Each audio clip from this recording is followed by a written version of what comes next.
السلام علیکم ورحمۃ اللہ وبرکاتہ. کیا حال ہے سب کا؟ الحمد للہ. نحمده ونصلی علی رسولہ الکریم. اما بعد فاعوذ باللہ من الشیطان الرجیم. بسم اللہ الرحمن الرحیم. رب اشرح لی صدری ویسر لی امری واحلل عقدۃ من لسانی یفقہوا قولی. ابو ہریرہ رضی اللہ عنہ سے روایت ہے کہ وہ مدینہ کے ایک بازار سے گزرے اور وہاں کھڑے ہو کر کہا، اے بازار والو، تمہیں کس چیز نے عاجز کر دیا؟ انہوں نے کہا، اے ابو ہریرہ، کیا بات ہے؟ کہا، وہاں رسول اللہ صلی اللہ علیہ وسلم کی میراث تقسیم ہو رہی ہے اور تم یہاں ہو، اور وہاں جا کر اس میں سے اپنا حصہ کیوں نہیں لیتے؟ انہوں نے کہا، کہاں؟ کہا، مسجد میں. تو لوگ تیزی سے ادھر گئے مسجد کی طرف. ابو ہریرہ نے وہیں ٹھہر کر ان کے واپس آنے کا انتظار کیا، یہاں تک کہ جب وہ آئے تو ان سے پوچھا، تمہیں کیا ہوا؟ انہوں نے کہا، اے ابو ہریرہ، ہم مسجد میں گئے تھے تو ہم اس میں داخل ہوئے، وہاں تو ہم نے کچھ بھی تقسیم ہوتے ہوئے نہیں دیکھا. ابو ہریرہ نے ان سے کہا، پھر تم نے مسجد میں کچھ دیکھا بھی ہے؟ انہوں نے کہا، ہاں، وہاں ہم نے دیکھا کچھ لوگ نماز پڑھ رہے ہیں، کچھ قرآن پڑھ رہے ہیں، کچھ لوگ حلال و حرام کا ذکر کر رہے ہیں.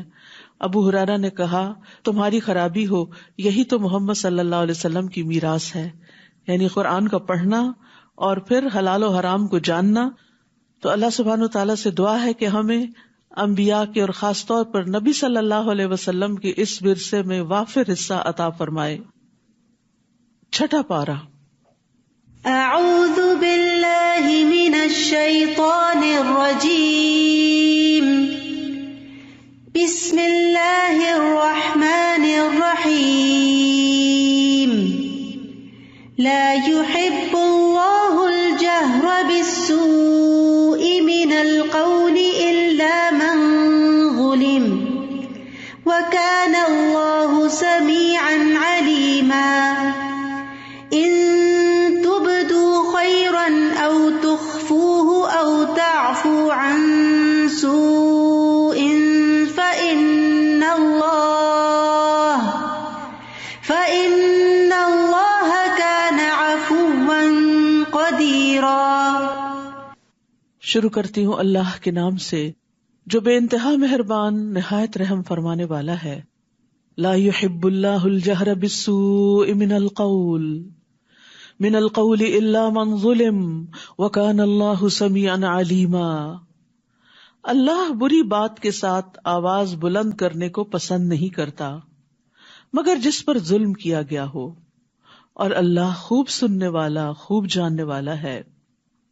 اللہ سبحانہ تعالیٰ برائی سے نفرت کرتا ہے، وہ برائی کیسی بھی ہو، خواہ وہ سوچ کی ہو، خواہ وہ عمل کی ہو، خواہ وہ قول میں ہو. یہاں خاص طور پر بری باتیں بلند آواز سے کرنا اور ان کو عام کرنا، ان کو نشر کرنا، ان کا اعلان کرنا اللہ سبحانہ تعالیٰ کو پسند نہیں. ہاں، ایک صورت ہے کہ اگر کسی پر ظلم کیا گیا ہو تو وہ ظالم کے خلاف اپنے جذبات کا اظہار کر سکتا ہے، اپنے ظلم کا ذکر کر سکتا ہے تاکہ وہ ظلم کے خلاف دوسرے کی مدد لے سکے. تو اللہ سبحانہ تعالیٰ نے مظلوم کو بری بات کے اظہار کی رخصت دی ہے تاکہ وہ اپنا غصہ ٹھنڈا کر لے اور اپنے ظلم کو اپنے سے دور کر سکے. اسی طرح صاحب حق کو بات کرنے کی اجازت ہے. ابو ہریرہ رضی اللہ عنہ سے مروی ہے کہ ایک شخص نبی صلی اللہ علیہ وسلم سے اپنے قرض کا تقاضا کرنے آیا اور سخت گفتگو کرنے لگا. صحابہ غصے سے اس کی طرف بڑھے، لیکن رسول اللہ صلی اللہ علیہ وسلم نے فرمایا، اسے چھوڑ دو کیونکہ صاحب حق کہنے کا حق رکھتا ہے، یعنی اس کا حق ہے، لہٰذا اس کو بات کرنے دو. پھر آپ نے فرمایا، اس کے قرض والے جانور کی عمر کا ایک جانور اس کو دے دو، یعنی اس کا قرضہ واپس کر دو. صحابہ نے عرض کیا، یا رسول اللہ، اس سے زیادہ عمر کا جانور تو موجود ہے لیکن اس جیسا نہیں، یعنی جو اس سے لیا گیا تھا. آپ نے فرمایا، وہ زیادہ والا ہی دے دو کیونکہ سب سے اچھا آدمی وہ ہے جو دوسروں کا حق پوری طرح ادا کرے. تو بہرحال یہاں پر واضح طور پر یہ بتا دیا گیا، نمبر 1 کہ اللہ کو بری باتیں پسند نہیں کہ وہ کھلم کھلا کی جائیں، لیکن نمبر 2 اس بات کی رخصت ہے کہ اگر کسی پہ ظلم ہو رہا ہے اور اس کے منہ سے کچھ ایسے الفاظ نکلتے ہیں کہ جس سے وہ اپنا حق وصول کر لے تو اس کو اس کی اجازت ہے. لیکن پھر بھی ان تبدو خیرن او تخفوہ او تعفو عن سوء فإن اللہ کان عفوا قدیرا، اگر تم کوئی نیکی ظاہر کرو یا اسے چھپاؤ یا کسی برائی سے درگزر کرو تو بے شک اللہ بہت معاف کرنے والا، بہت قدرت رکھنے والا ہے. یعنی انسان جب نیکی کرتا ہے تو ہمیشہ چھپا کے کرنے کا موقع نہیں ہوتا. بہت دفعہ دل چاہتا ہے کہ ہماری نیکی کا کسی کو پتہ نہ چلے، اور جب ہم کر رہے ہوتے ہیں تو دوسروں کے نوٹس میں بھی آ جاتے ہیں، وہ بھی دل پہ گراں گزرتا ہے. لیکن اگر وہ چھوڑ دے تو پھر نیکی کا موقع ہاتھ سے جاتا ہے. کچھ لوگ کہتے ہیں نا کہ ہمیں ڈر لگتا ہے کہ ہم نیکی کا کام کریں گے تو دکھاوا ہو جائے گا، تو بہتر ہم کریں ہی نہ. تو یہ بھی ایک غلط سوچ ہے. ہمیں اپنی نیت کو درست کرنے کا کہا گیا ہے، نہ کہ نیکی کے کام دوسروں کی خدمت کو چھوڑ دینے کا، کہ تمہیں چونکہ ڈر ہے کہ نیت خراب ہو جائے گی اس لیے کرو ہی نہ. یہ تو کوئی لاجک نہیں. تو ضرورت اس چیز کی ہے کہ ہم اپنے اندر کو، اپنے سیلف کو کنٹرول کریں اور دکھاوے سے اور احسان جتانے سے اور دوسروں کو اذیت دینے سے اور دکھ دینے سے اپنے آپ کو بچائیں، لیکن نیکی کا کام جاری رکھے. تو اگر تم کوئی نیکی ظاہر کرو یا اسے چھپاؤ، یعنی لوگوں کو دکھائے بغیر بتائے بغیر صرف اللہ کی رضا کے لیے کرو، او تعفو عن سوء یا کسی برائی سے درگزر کرو، یعنی اگر کسی نے تمہارے ساتھ اچھا سلوک نہیں کیا تو بے شک اللہ بہت معاف کرنے والا، بہت قدرت رکھنے والا ہے، یعنی وہ تمہیں معاف کر دے گا. کسی کو معاف کرنا صرف اس وقت آسان ہوتا ہے جب انسان یہ چاہے کہ مجھے بھی معاف کر دیا جائے اور میرے سارے گناہ معاف ہو جائیں تاکہ میری پکڑ نہ ہو آخرت میں. ہم میں سے کون ہے جو یہ دعویٰ کرے کہ اس نے کبھی کسی کے ساتھ کوئی زیادتی نہیں کی؟ کسی نہ کسی وقت، کبھی نہ کبھی ہمارے منہ سے بھی تلخ باتیں نکل جاتی ہیں. الجہر بالسوء، کوئی بری بات بلند آواز سے ہو ہی جاتی ہے، اس کا اظہار، اس کا اشتہار ہو ہی جاتا ہے. کبھی دوسرے کے سامنے ہی منہ در منہ ہم اس کو تانا دے دیتے ہیں اور وہ اس کا دل دکھا جاتا ہے. کبھی ہم لوگوں کے پیٹھ پیچھے بھری مجلس میں بیٹھ کر کسی کی برائی شروع کر دیتے ہیں، یہ بھی الجہر بالسوء ہے. اسی طرح کبھی کوئی دوسرا ہمارے ساتھ یہی کر دیتا ہے تو پھر ہمیں بہت برا لگ جاتا ہے. تو اس کو کس طرح ڈیل کیا جائے؟ ایسی صورتحال کو جب ہمیں کوئی آ کے بتائے فلاں تمہارے بارے میں ایسا اور ایسا کہتا ہے، تو اس وقت صرف تکلیف اٹھانے اور پریشان ہونے کی بجائے انسان اس کو کہے میں نے اس کو اللہ کے لیے معاف کیا تاکہ اللہ تعالیٰ مجھے معاف کر دے.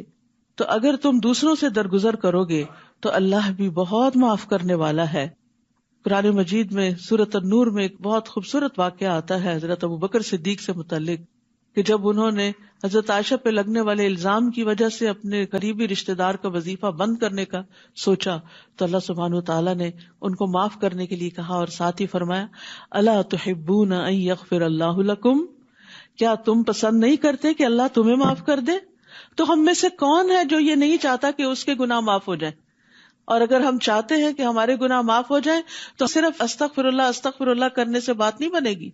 ہمارے اندر اتنی وسعت ہونی چاہیے کہ ہم بھی دوسروں کو معاف کر سکیں تاکہ اللہ تعالیٰ ہمیں معاف کر دے. حضرت علی رضی اللہ عنہ سے مروی ہے، وہ کہتے ہیں ہم نے رسول اللہ صلی اللہ علیہ وسلم کی تلوار کے دستے میں یہ لکھا ہوا پایا کہ جو تم پر ظلم کرے اس سے درگزر کرو. جو تم پہ ظلم کرے اس سے درگزر کرو، یعنی چھوٹی موٹی بات ہو جاتی ہے چھوڑ دو اس کو، کیونکہ اگر تم جواباً کوئی کارروائی کرو گے تو دوسرا اس سے بڑا کوئی فساد کرے گا اور پھر معاملہ بہت بڑھ جائے گا. یعنی بہت سی تکلیف دہ باتیں جو ہیں ان کو صرف اگنور کرنے سے وہ کم ہو جاتی ہیں، ختم ہو جاتی ہیں. لیکن اس کا یہ مطلب نہیں کہ انسان ظلم سہتا ہی چلا جائے، لیکن ظلم کو دور کرنے کے لیے ظالمانہ رویہ اختیار نہ کرے، برا طریقہ اختیار نہ کرے، احسن تدبیر کے ساتھ اس کو اپنے سے دور کرے. فرمایا رشتہ توڑنے والے سے رشتہ جوڑو. ٹھیک ہے کوئی ریلیشن شپ ون سائیڈڈ نہیں ہوتا، لیکن کسی کو تو جوڑنے کے لیے ہاتھ بڑھانا ہی پڑتا ہے. جب دو چیزیں آپس میں ٹوٹ جاتی ہیں، کبھی آپ نے ٹوٹی ہوئی پیالی جوڑی ہوگی یا کوئی برتن یا کوئی پلیٹ، تو جب آپ جوڑتے ہیں تو دونوں کو ایک دوسرے کے قریب لاتے ہیں. بعض اوقات ایک چیز بڑی بھاری ہوتی ہے وہ قریب نہیں آتی، تو آپ کیا کرتے ہیں جو چھوٹی ہوتی ہے اس کو بڑی کے پاس لے جا کے اس کو جوڑ دیتے ہیں. تو اسی طرح کبھی ہم چھوٹے بھی بن جائیں تو کوئی بات نہیں، عزت کس کے پاس ہے؟ اور بڑائی کس کی ہے اصل میں؟ اللہ رب العزت کی ہے. ہم تو معمولی انسان ہیں، تو اس لیے کبھی یہ نہیں سوچنا چاہیے کہ اس سے تو میں چھوٹی ہو جاؤں گی یا میری شان میں کمی آ جائے گی. کوئی بات نہیں، کبھی جھک جائیں، ہلکے ہو جائیں اور جا کر دوسرے سے جڑ جائیں، اور آپ دیکھیں گے کہ دوسرا بھی پھر مسکرا پڑتا ہے. کبھی ہسبینڈ وائف میں بھی ایسا ہوتا ہے، کبھی بچوں کے ساتھ بھی، دونوں ایک دوسرے سے خفا ہو کے الگ الگ ہو جاتے ہیں، واپس آتے ہیں، ایک ان میں سے آگے بڑھتا ہے، مسکراتا ہے، سلام کرتے تو دوسرا ہنس پڑتا ہے، وہ معاملہ ختم ہو جاتا ہے. لیکن اگر دونوں ہی ضد پر اڑے رہیں، جمے رہیں، معاف نہ کریں، درگزر نہ کریں، تو پھر بعض اوقات ہمیشہ کے لیے الگ ہو جاتے ہیں. فرمایا جو تمہارے ساتھ برا کرے اس کے ساتھ احسان کرو، اور یہ بڑے دل والوں کا کام ہے، جس کو اللہ توفیق دے وہی کر سکتا ہے. اور حق بات کرو اگرچہ وہ تمہارے نفس کے خلاف ہی کیوں نہ ہو، اپنے خلاف کیوں نہ جاتی ہو، وہ بات کر ڈالو. کیونکہ اپنے خلاف بھی جب چیز جاتی ہے نا اور انسان منہ سے بولتا ہے تو پھر انسان اپنی بھی اصلاح کر لیتا ہے کہ میں دوسروں کو تو کہہ رہا ہوں لیکن خود کیا کرتا ہوں. اور یاد رکھیے جو درگزر کرتا نہیں اس سے کیا نہیں جاتا. عمر رضی اللہ عنہ سے روایت ہے، وہ کہتے ہیں جو شخص رحم نہیں کرتا اس پر رحم نہیں کیا جاتا، جو معاف نہیں کرتا اسے معافی نہیں ملتی، جو درگزر نہیں کرتا اس سے بھی درگزر نہیں کیا جاتا، اور جو توبہ قبول نہیں کرتا یعنی کسی کو معاف نہیں کرتا اس کی بھی توبہ قبول نہیں کی جاتی، جو خود گناہ سے نہیں بچتا اسے بچایا بھی نہیں جاتا. یعنی جو بچنے کا ارادہ نہیں رکھتا پھر اس کو بچنے کی توفیق نہیں ملتی. تو اس لیے جو نیکی کرتا ہے وہ نیکی پاتا ہے، جو خیر کی طرف ایک قدم بڑھاتا ہے اللہ سبحانہ تعالیٰ 10 قدم اس کی طرف آتے ہیں اور اس کو توفیق دیتے ہیں، اور اسی سے زندگی خوبصورت بنتی ہے. ہمیشہ صرف اپنے حقوق کا خیال نہیں رکھنا چاہیے، کبھی دوسرے کو اس کے حق سے بڑھ کر دیں تو آپ کو اس سے بھی زیادہ واپس ملے گا. پھر فرمایا ان الذین یکفرون باللہ ورسلہ ویریدون ان یفرقوا بین اللہ ورسلہ ویقولون نؤمن ببعض ونکفر ببعض ویریدون ان یتخذوا بین ذلک سبیلا. بے شک جو لوگ اللہ اور اس کے رسولوں کا انکار کرتے ہیں اور چاہتے ہیں کہ اللہ اور اس کے رسولوں کے درمیان تفریق کریں. کس طرح؟ اور کہتے ہیں ہم کچھ کو مانتے ہیں اور کچھ کا ہم انکار کرتے ہیں. یعنی بعض لوگ کہتے ہیں ہم اللہ کو تو مانتے ہیں لیکن رسولوں کو نہیں مانتے، بعض کہتے ہیں ہم فلاں اور فلاں رسول کو مانتے ہیں اور فلاں کو نہیں مانتے، اور وہ چاہتے ہیں کہ اس کے درمیان کا کوئی راستہ اپنا لے، یعنی اپنی مرضی کا دین بنا لے. اولئک ھم الکافرون حقا، یہی لوگ دراصل حقیقی کافر ہیں. یعنی دین اپنی مرضی سے انٹرپریٹ نہیں کیا جا سکتا، جس چیز کو ماننے کے لیے کہا گیا ہے اس کو ماننا ضروری ہے، یہ نہیں کہ جس کو دل چاہے مان لیں اور جس کا دل چاہے انکار کر دیں. اور ہم نے کافروں کے لیے رسوا کن عذاب تیار کر رکھا ہے، مگر جو لوگ اللہ اور اس کے رسولوں پر ایمان لائے اور انہوں نے ان میں سے کسی ایک کے درمیان بھی تفریق نہیں کی، یعنی سب پر ایمان لائے، یہی وہ لوگ ہیں جنہیں وہ ان کے اجر ضرور عطا کرے گا، اور اللہ بہت بخشنے والا نہایت رحم کرنے والا ہے. تو یہاں سے یہ بات واضح ہو جاتی ہے کہ آخرت کے عذاب اور رسوائی سے بچنے کے لیے تمام رسولوں پر ایمان لانا ضروری ہے، انکلوڈنگ محمد الرسول اللہ صلی اللہ علیہ وسلم. یہ کہنا کہ سبھی ادیان ٹھیک ہیں اور سبھی اچھے ہیں اور وحدت ادیان کی بات کرنا، تو اس آیت سے پتہ چلتا ہے کہ وحدت ادیان صرف اس وقت ہو سکتا ہے جب محمد الرسول اللہ صلی اللہ علیہ وسلم کے لائے ہوئے دین پر ایمان لایا جائے. اہل کتاب آپ سے مطالبہ کرتے ہیں کہ آپ ان پر آسمان سے ایک کتاب اتار لائیں. در حقیقت انہوں نے موسیٰ سے اس سے بڑی چیز کا مطالبہ کیا تھا، بس انہوں نے کہا تھا ہمیں اللہ کو سامنے دکھاؤ. یعنی اہل کتاب نے تو کتاب کا کہا ہے لیکن موسیٰ سے تو اس سے بھی بڑھ کر مطالبہ کیا گیا. تو ان کے ظلم کی وجہ سے، یعنی یہ بات ایک ظالمانہ بات تھی، اس کی وجہ سے بجلی کی کڑک نے انہیں پکڑ لیا. پھر اس کے باوجود کہ ان کے پاس واضح نشانیاں آ چکی، انہوں نے بچڑے کو معبود بنا لیا. پھر بھی ہم نے ان سے درگزر کیا اور ہم نے موسیٰ کو واضح غلبہ عطا کیا، یعنی اپنی قوم کے مقابلے. یعنی وہ اکیلے تھے، ان کے ساتھ ان کے مددگار ان کے بھائی تھے، لیکن عمومی طور پر بنی اسرائیل کا رویہ ایسا نہ تھا کہ وہ اپنے پیغمبر کے مددگار ہوں. تو اللہ سبحانہ تعالیٰ نے ایسے سارے لوگوں کے مقابلے میں موسیٰ علیہ السلام کو پھر بھی قوت عطا کی تھی کہ وہ اپنا کام کرتے رہے. یعنی بعض اوقات ایسا بھی ہوتا ہے نا کہ آپ کے اپنے لوگ بھی اپنے نہیں ہوتے، آپ کے ساتھی بھی ساتھ نہیں دیتے، تو بھی انسان کو اللہ سے قوت مانگنی چاہیے، اللہ سے مدد مانگنی چاہیے، اور جس کے ساتھ اللہ کی مدد ہو وہ کبھی بھی کمزور نہیں ہوتا. اور ہم نے ان سے پختہ عہد لینے کے لیے کوہ طور کو ان پر اٹھایا اور ان سے کہا کہ دروازے میں عاجزی سے جھکتے ہوئے داخل ہو جاؤ. اور ہم نے ان سے کہا کہ تم ہفتے کے دن میں زیادتی نہ کرو، یعنی اس دن ان پر کام کاج منع تھا کرنا، تو کہا کہ اس دن پھر وہ ساری پابندیاں برداشت کرو. اور ہم نے ان سے پختہ عہد لیا لیکن انہوں نے عہد نہیں نبھائے. تو ان کے عہد توڑنے اور اللہ کی آیات کے ساتھ کفر کرنے اور انبیاء کو ناحق قتل کرنے اور ان کے کہنے کے سبب کہ ہمارے دل غلافوں میں ہیں، ہم نے ان پر لعنت کی، بلکہ اللہ نے ان کے کفر کی وجہ سے ان کے دلوں پر مہر لگا دی تو وہ کم ہی ایمان لاتے ہیں. تو یاد رکھیے، جو لوگ اللہ کا عہد توڑ دے، جو لوگ انبیاء کے ساتھ زیادتی کریں، اور جو لوگ کوئی بات سننے کو تیار نہ ہو، یہ کہیں کہ ہمارے دل تو غلاف میں محفوظ ہیں، مزید کوئی بات ان میں داخل نہیں ہو سکتی، تو پھر اللہ سبحانہ تعالیٰ ایمان لانے کی اور نیک کام کرنے کی توفیق ہی چھین لیتا ہے. غلطی تو کسی سے بھی ہو جاتی ہے، لیکن مومن وہ ہوتا ہے جو غلطی کر کے اصرار نہیں کرتا، فوراً اللہ کی طرف پلٹتا ہے. گناہ چھوٹا ہو یا بڑا ہو اس پر اصرار نہیں کرنا چاہیے، اس سے فوراً نکلنے کی فکر کرنی چاہیے. اس سے انسان کے اندر مزید خیر کا مادہ پیدا ہوتا ہے اور خیر کی توفیق اس کو نصیب ہوتی ہے. اور ان کے کفر کرنے اور مریم پر بہت بڑا بہتان لگانے کی وجہ سے اللہ نے ان پر لعنت کی تھی، اور ان کے یہ کہنے کی وجہ سے کہ بے شک ہم نے ہی اللہ کے رسول مسیح عیسیٰ ابن مریم کو قتل کیا ہے. اب دیکھیے کہ اللہ کے رسول کو قتل کرنا اور پھر اس ڈھٹائی کے ساتھ اعتراف کرنا. افسوس کہ جیسے آج کل مسلمانوں کے اندر بھی بعض لوگ بڑی بڑی تقریب کاری کر کے پھر بڑے فخر سے کہتے ہیں ہم نے کی، تو یہ کوئی خیر اور بھلائی کا کام نہیں. یہ محمد صلی اللہ علیہ وسلم کی سنت پر چلنا نہیں کہ انسان بے گناہوں اور معصوم لوگوں کی جان لے اور بے وجہ ان کو قتل کر ڈالے اور پھر فخر سے اس کا اظہار بھی کرے.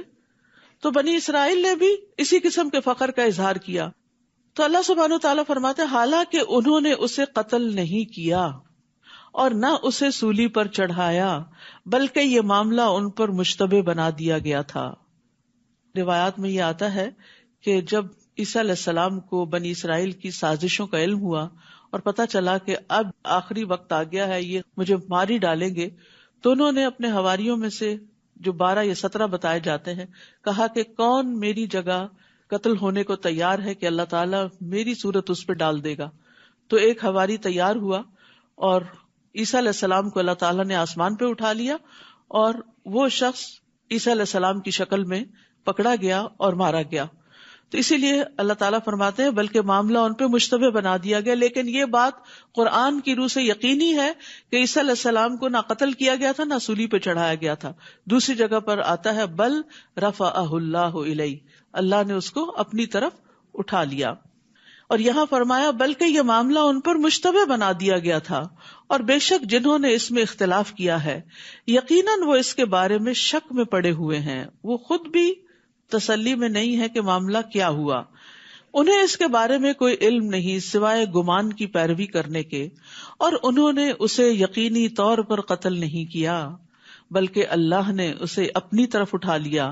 اور اللہ بہت زبردست خوب حکمت والا ہے، یعنی اس کے لیے کوئی کام بھی مشکل نہیں، وہ غالب ہے. اور یہاں اللہ کی صفت عزیز استعمال ہوئی ہے جس کا ایک معنی ہے عزت دینے والا، یعنی اللہ اپنے دوستوں کو، اپنے پیغمبروں کو عزت دینے والا ہے اور بہت حکمت والا ہے. اور اہل کتاب میں سے کوئی بھی ایسا نہیں جو اپنی موت سے قبل اس پر ضرور ایمان نہ لائے گا، اور قیامت کے دن وہ ان پر گواہ ہوگا. تو اس سے یہ پتہ چلتا ہے کہ عیسیٰ علیہ السلام پر ایمان لے آئیں گے اہل کتاب قبل موت ہی سے مراد عیسیٰ علیہ السلام کی وفات، کیونکہ عیسیٰ علیہ السلام دوبارہ دنیا میں آئیں گے اور طبعی موت سے فوت ہوں گے اور پھر اس کے بعد قیامت کے دن دوبارہ اٹھائے جائیں گے. ابو ہریرہ رضی اللہ عنہ سے مروی ہے، وہ کہتے ہیں کہ رسول اللہ صلی اللہ علیہ وسلم نے فرمایا عیسیٰ ابن مریم نازل ہوں گے، یعنی جو اللہ نے ان کو اوپر اٹھا لیا وہ دوبارہ زمین پر آئیں گے، بس وہ خنزیر کو قتل کریں گے، صلیب کو مٹا دیں گے، اور ان کے لیے نماز کو جمع کیا جائے گا، یعنی لوگ نماز کے لیے اکٹھے ہوں گے، مال عطا کیا جائے گا یہاں تک کہ اسے قبول نہیں کیا جائے گا، یعنی کوئی صدقہ لینے والا نہیں رہے گا، آپ جزیہ کو ختم کر دیں گے اور روحا نامی جگہ پر پڑاؤ کریں گے، وہاں سے حج یا عمرہ کریں گے یا ان دو عبادتوں کو ملا کر کریں گے۔ پھر ابو ہریرہ رضی اللہ عنہ نے اسی آیت کی تلاوت کی جس کا مطلب ہے اور اہل کتاب میں سے کوئی نہیں مگر اس کی موت یعنی عیسیٰ علیہ السلام کی موت سے پہلے اس پر ضرور ایمان لائے گا اور وہ قیامت کے دن ان پر گواہ ہوں گے۔ تو یاد رکھیے کہ عیسیٰ علیہ السلام کا دوبارہ دنیا میں آنا جو ہے یہ متواتر احادیث سے ثابت ہے، یعنی 70 سے زیادہ احادیث ہیں جو اس بات پر گواہ ہیں کہ عیسیٰ علیہ السلام آئیں گے اور دنیا میں حاکم عادل کی شکل میں آئیں گے، نئے نبی کی شکل میں نہیں، نبی صلی اللہ علیہ وسلم کی پیروی میں ہی ایک طرح سے آئیں گے، اور پھر اس کے بعد یہ کہ ان کے آنے کے بعد اسلام کے سوا باقی ادیان ختم ہو جائیں گے۔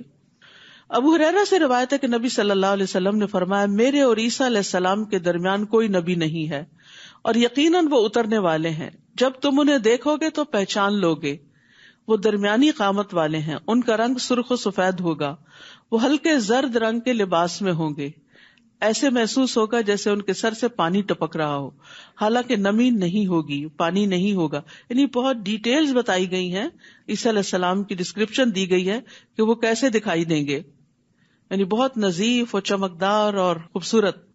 وہ لوگوں سے اسلام کے لیے قتال کریں گے، صلیب توڑ دیں گے، خنزیر کو قتل کریں گے، جزیہ موقوف کر دیں گے۔ اللہ ان کے زمانے میں اسلام کے علاوہ دیگر ادیان کو ختم کر دے گا، وہ مسیح دجال کو ہلاک کریں گے۔ عیسیٰ علیہ السلام زمین میں 40 سال رہیں گے، پھر ان کی وفات ہوگی اور مسلمان ان کا جنازہ پڑھیں گے۔ یہ سنن نبی داؤد کی روایت ہے، اور پچھلی حدیث جو تھی وہ مسند احمد کی تھی۔ یعنی اتنی واضح روایات، اور بھی اس میں بہت ڈیٹیلز ہیں۔ یاجوج ماجوج بھی انہی کے دور میں نکلیں گے، پھر آپ ہی کی دعا کی وجہ سے ان کا خاتمہ ہوگا، تو وہ قیامت کی نشانیوں میں سے ایک نشانی بھی ہے۔ فَبِظُلْمٍ مِّنَ الَّذِينَ هَادُوا حَرَّمْنَا عَلَيْهِمْ طَيِّبَاتٍ أُحِلَّتْ لَهُمْ وَبِصَدِّهِمْ عَن سَبِيلِ اللَّهِ كَثِيرًا۔ پھر جو یہودی بن گئے ان کے ظلم کی وجہ سے اور اکثر لوگوں کو اللہ کے راستے سے روکنے کی وجہ سے ہم نے ان پر حلال کی گئی پاکیزہ چیزیں حرام کر دیں۔ یعنی بعض اوقات اللہ تعالی گناہوں کی سزا دنیا میں ہی دیتا ہے اور نعمتوں سے محروم کر دیتا ہے۔ بہت سی حلال چیزیں ان پر حرام کر دی گئی تھی، تو اس سے کیا پتہ چلتا ہے کہ انسان کو گناہوں سے ڈرنا چاہیے۔ اگر وقتی طور پر کوئی نقصان نہیں بھی ہوتا تو ایسا نہ ہو کہ مرنے سے پہلے انسان کسی فتنے یا آزمائش میں پڑ جائے، تو ہمیشہ اللہ سے توبہ کرتے رہے۔ اول تو بچنے کی کوشش کرے، تقویٰ بچنے ہی کا نام ہے، اور پھر انسان ہے، کمزور ہیں، گر پڑتے ہیں تو گر پڑے تو اٹھ جائیں، یعنی توبہ کر لیں، تاکہ دنیا اور آخرت دونوں کی سزا سے بچ سکے۔ اور ان کے سود لینے کی وجہ سے بھی، جبکہ وہ لازماً اس سے روکے گئے تھے، اور ان کے لوگوں کے مال باطل طریقے سے کھانے کی وجہ سے بھی، اور ان میں سے جو انکار کرنے والے ہیں ان کے لیے ہم نے دردناک عذاب تیار کر رکھا ہے۔ لیکن ان میں سے جو لوگ علم میں راسخ ہیں اور جو مومن ہیں وہ اس پر ایمان لاتے ہیں جو آپ کی طرف نازل کیا گیا اور جو آپ سے پہلے نازل کیا گیا، اور جو نماز قائم کرنے والے ہیں اور زکوٰۃ ادا کرنے والے ہیں اور اللہ اور یوم آخرت پر ایمان رکھنے والے ہیں، یہی وہ لوگ ہیں جنہیں ہم ضرور اجر عظیم عطا کریں گے۔ یہاں خاص طور پر مومنوں کے ساتھ الراسخون فی العلم کی بات بھی ہوئی کہ وہ لوگ جو علم میں گڑے ہوئے ہوتے ہیں۔ نافع بن یزید کہتے ہیں کہ الراسخون فی العلم جو ہیں اللہ کے لیے عاجزی کرنے والے، اللہ کی رضا کو طلب کرنے والے، اور اس میں انتہائی منکسر ہوتے ہیں۔ وہ اپنے سے اوپر والے لوگوں پر بڑائی کا اظہار نہیں کرتے اور اپنے سے کم درجہ کے لوگوں کو حقیر نہیں سمجھتے۔ یہ علامت ہوتی ہے راسخ فی العلم کی، کہ اس کے اندر کیا ہوتی ہے؟ عاجزی ہوتی ہے۔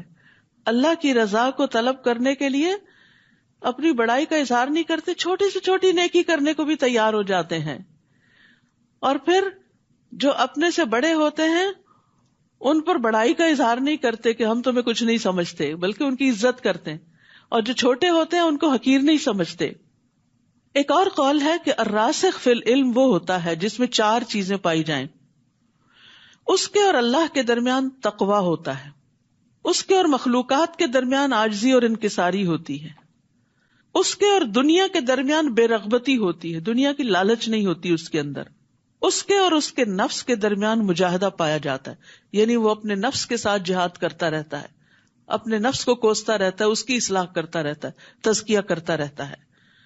تو علم تو بہت سے لوگ حاصل کرتے ہیں، لیکن علم میں مضبوطی، علم میں پختگی اور علم کی شان چند ہی لوگوں میں نظر آتی ہے، اور وہ عمل سے دکھائی دیتی ہے. ان کا ظاہر اور باطن دونوں ہی خوبصورت ہوتا ہے، اور انسانوں کے ساتھ بھی ان کے تعلقات بہترین ہوتے ہیں. تو یاد رکھیے، آپ میں سے جو علم کا شوقین ہے اور علم کے فضائل حاصل کرنا چاہتا ہے اور واقعی علم والا کہلانا چاہتا ہے اور اہل علم میں شمار ہونا چاہتا ہے، تو اس کو دل میں تقوی، مخلوق کے ساتھ عاجزی، دنیا سے بے رغبتی اور اپنے نفس کے ساتھ جہاد، یہ کام کرنے چاہیے.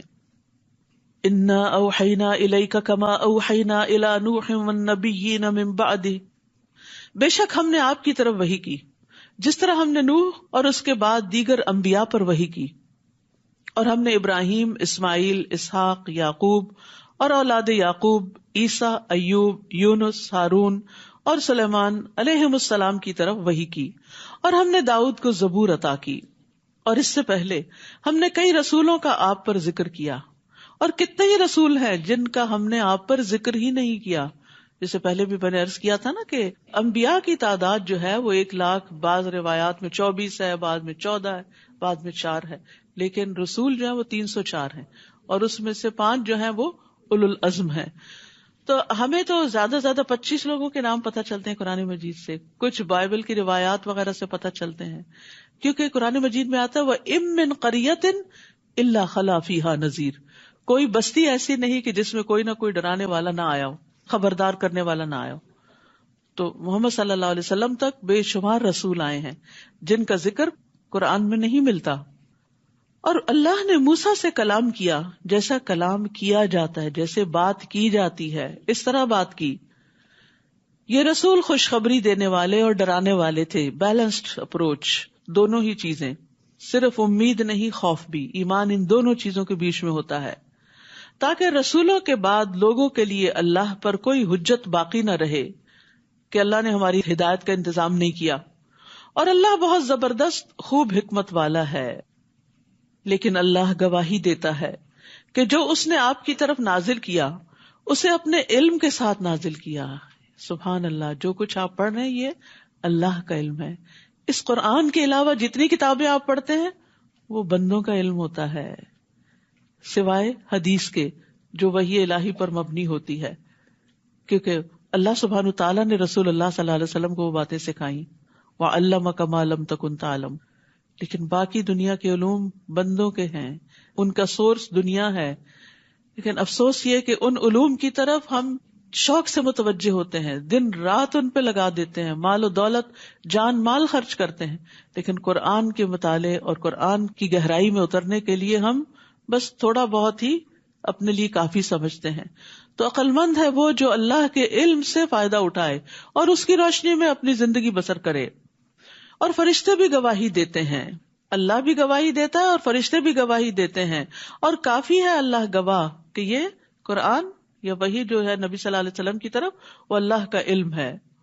عطا فرماتے ہیں کہ جب ہم میں سے کوئی قرآن سیکھ جاتا تو ابو عبد الرحمن السلمی فرماتے، تم نے اللہ کا علم لے لیا ہے اور تم میں سے افضل وہی ہو سکتا ہے جو اس پر عمل کرے. یعنی کامیاب تو پھر وہی ہے جو اللہ کے علم کو اپنی زندگی میں اپنا لے. ان الذین کفروا وصدوا عن سبیل اللہ قد ضلوا ضلالا بعیدا، بے شک وہ لوگ جنہوں نے کفر کیا اور اللہ کے راستے سے روکا، یقیناً وہ گمراہی میں بہت دور نکل گئے. دور نکلنے کا مطلب یہ کہ ان کا واپس پلٹنا بھی بڑا مشکل ہے. بے شک وہ لوگ جنہوں نے کفر کیا اور ظلم کیا، اللہ انہیں ہرگز نہ بخشے گا. ظلم سے مراد شرک، اور نہ انہیں کسی راستے کی ہدایت دے گا. سوائے جہنم کے راستے کے جس میں وہ ہمیشہ ہمیشہ رہنے والے ہیں، اور یہ بات اللہ پر بہت آسان ہے۔ یا ایھا الناس، اے لوگو، تمام انسانوں کو خطاب ہے، یقیناً یہ رسول تمہارے پاس تمہارے رب کی طرف سے حق لے کر آیا ہے، یعنی محمد صلی اللہ علیہ وسلم حق لے کر آئے ہیں، بس ایمان لے آؤ، تمہارے ہی لیے بہتر ہے، اور اگر تم کفر کرو گے تو بے شک اللہ ہی کے لیے ہے جو کچھ آسمانوں اور زمین میں ہے، اور اللہ بہت علم والا، بہت حکمت والا ہے۔ تو اس سے یہ بھی پتہ چلتا ہے کہ علم اور حکمت دو الگ الگ چیزیں بھی ہیں۔ یا اہل الکتاب لا تغلوا فی دینکم، اے اہل کتاب تم اپنے دین میں غلو نہ کرو، حد سے نہ بڑھو، ایکسٹریم پر نہ جاؤ، اور اللہ پر حق کے سوا کچھ مت کہو، یعنی اللہ کے بارے میں جب بات کرو تو وہ بات حق پر مبنی ہونی چاہیے، سچ پر مبنی ہونی چاہیے۔ بعض لوگ اللہ سبحانہ تعالیٰ سے ایسی باتیں منسوب کرتے رہتے ہیں جو اللہ تعالیٰ نے نہ فرمائی ہوتی ہیں نہ کی ہوتی ہیں۔ میں نے سوچا اللہ تعالیٰ بھی کہتا ہوگا، آپ کو کہاں سے سوچ آ گئی، کہاں سے وحی نازل ہو گئی؟ تو اس لیے اللہ تعالیٰ کے بارے میں کوئی بھی بات کرے تو سوچ سمجھ کے کریں۔ اسی طرح کسی چیز کو کہہ دینا یہ قرآن میں لکھا ہوا ہے، نعوذ باللہ، اگر وہ نہیں لکھا ہوا تو جھوٹ ہو جائے گا، تو اللہ تعالیٰ پر ناحق بات ہوگی، کیونکہ قرآن تو صرف وہ ہے جو اللہ کا کلام ہے۔ بلا شبہ مسیح عیسیٰ ابن مریم اللہ کے رسول اور اس کا کلمہ تھے، جن کو اس نے مریم کی طرف ڈالا، یعنی کلمہ کن کو القاء کیا مریم علیہ السلام کی طرف جبریل علیہ السلام کے ذریعے، اور اس کی طرف سے ایک روح، اس کی طرف سے اپنی طرف کیوں منسوب کیا؟ تشریف کے لیے، ان کی عزت کے لیے، ان کی قدردانی کے لیے۔ تو تم اللہ اور اس کے رسولوں پر ایمان لاؤ، اور نہ کہو تم کے تین ہیں، باز آ جاؤ، یہ تمہارے لیے بہتر ہے۔ ولا تقولوا ثلاثہ، تین الہوں کا ذکر مت کرو، بے شک اللہ ایک ہی الہ ہے۔ انما اللہ الہ واحد سبحانہ، وہ اس سے پاک ہے، ان یکون لہ ولد، کہ اس کے لیے کوئی اولاد ہو، لہ ما فی السماوات وما فی الارض، اسی کا ہے جو کچھ آسمانوں اور زمین میں ہے۔ وکفی باللہ وکیلا، اور کافی ہے اللہ کارساز، یعنی اللہ کو بیٹے کی ضرورت نہیں، کیونکہ وہ تو زمین و آسمان کی ہر چیز کا ہی مالک ہے۔ تو یہاں پر اللہ سبحانہ و تعالیٰ اہل کتاب کو اہل کتاب کہہ کر ذمہ داری کا احساس دلا رہے ہیں کہ تم اپنی ہی کتاب کی مخالفت کر رہے ہو، اور پھر خاص طور پر غلو سے منع کیا گیا۔ دین میں غلو کا مطلب یہ ہوتا ہے کہ دیندار ایسی چیز کو ظاہر کرے جو اس حد کو ہی ختم کر دے جو دین نے اس کے لیے مقرر کی ہیں۔ اب جیسے یہود نے دین میں غلو کیا کہ انہوں نے عیسیٰ علیہ السلام اور محمد صلی اللہ علیہ وسلم کو نبی ہی نہیں مانا۔ اسی طرح عیسائیوں نے کیا کیا کہ عیسیٰ علیہ السلام کو نبی ماننے کی بجائے اللہ کا بیٹا بنا دیا۔ اسی طرح امت محمد صلی اللہ علیہ وسلم میں بھی بعض اوقات غلو پایا جاتا ہے۔ وہ کس طرح کہ لوگ نبی صلی اللہ علیہ وسلم کا مقام اور مرتبہ بعض اوقات اللہ تعالیٰ کے برابر اور بعض اوقات اس سے بھی آگے بڑھا دیتے۔ وہ جیسے وہ شعر بنایا ہوا نا، خدا جو پکڑے چھڑا لے محمد، محمد کا پکڑا چھڑا کوئی نہیں سکتا۔ نعوذ باللہ، اب یہ کہ محمد صلی اللہ علیہ وسلم کا مقام اللہ تعالیٰ سے بھی آگے کر دیا۔ ایک اور غلو کی قسم ہے کہ اپنے علماء، اپنی پسندیدہ شخصیات، اپنے فقہاء اور اپنے جو دین میں اکابر ہیں، بڑے ہیں، ان کی بات کو محمد صلی اللہ علیہ وسلم کی بات سے بھی آگے کر دیا۔ یعنی ولیوں کا اور بعض بزرگان دین کا درجہ اور ان کی عقیدت اور محبت اس قدر زیادہ ہے کہ اس کے مقابلے میں محمد صلی اللہ علیہ وسلم کی تعلیمات سے کوئی واسطہ ہی نہیں، اور نہ ان سے ویسی محبت ہے۔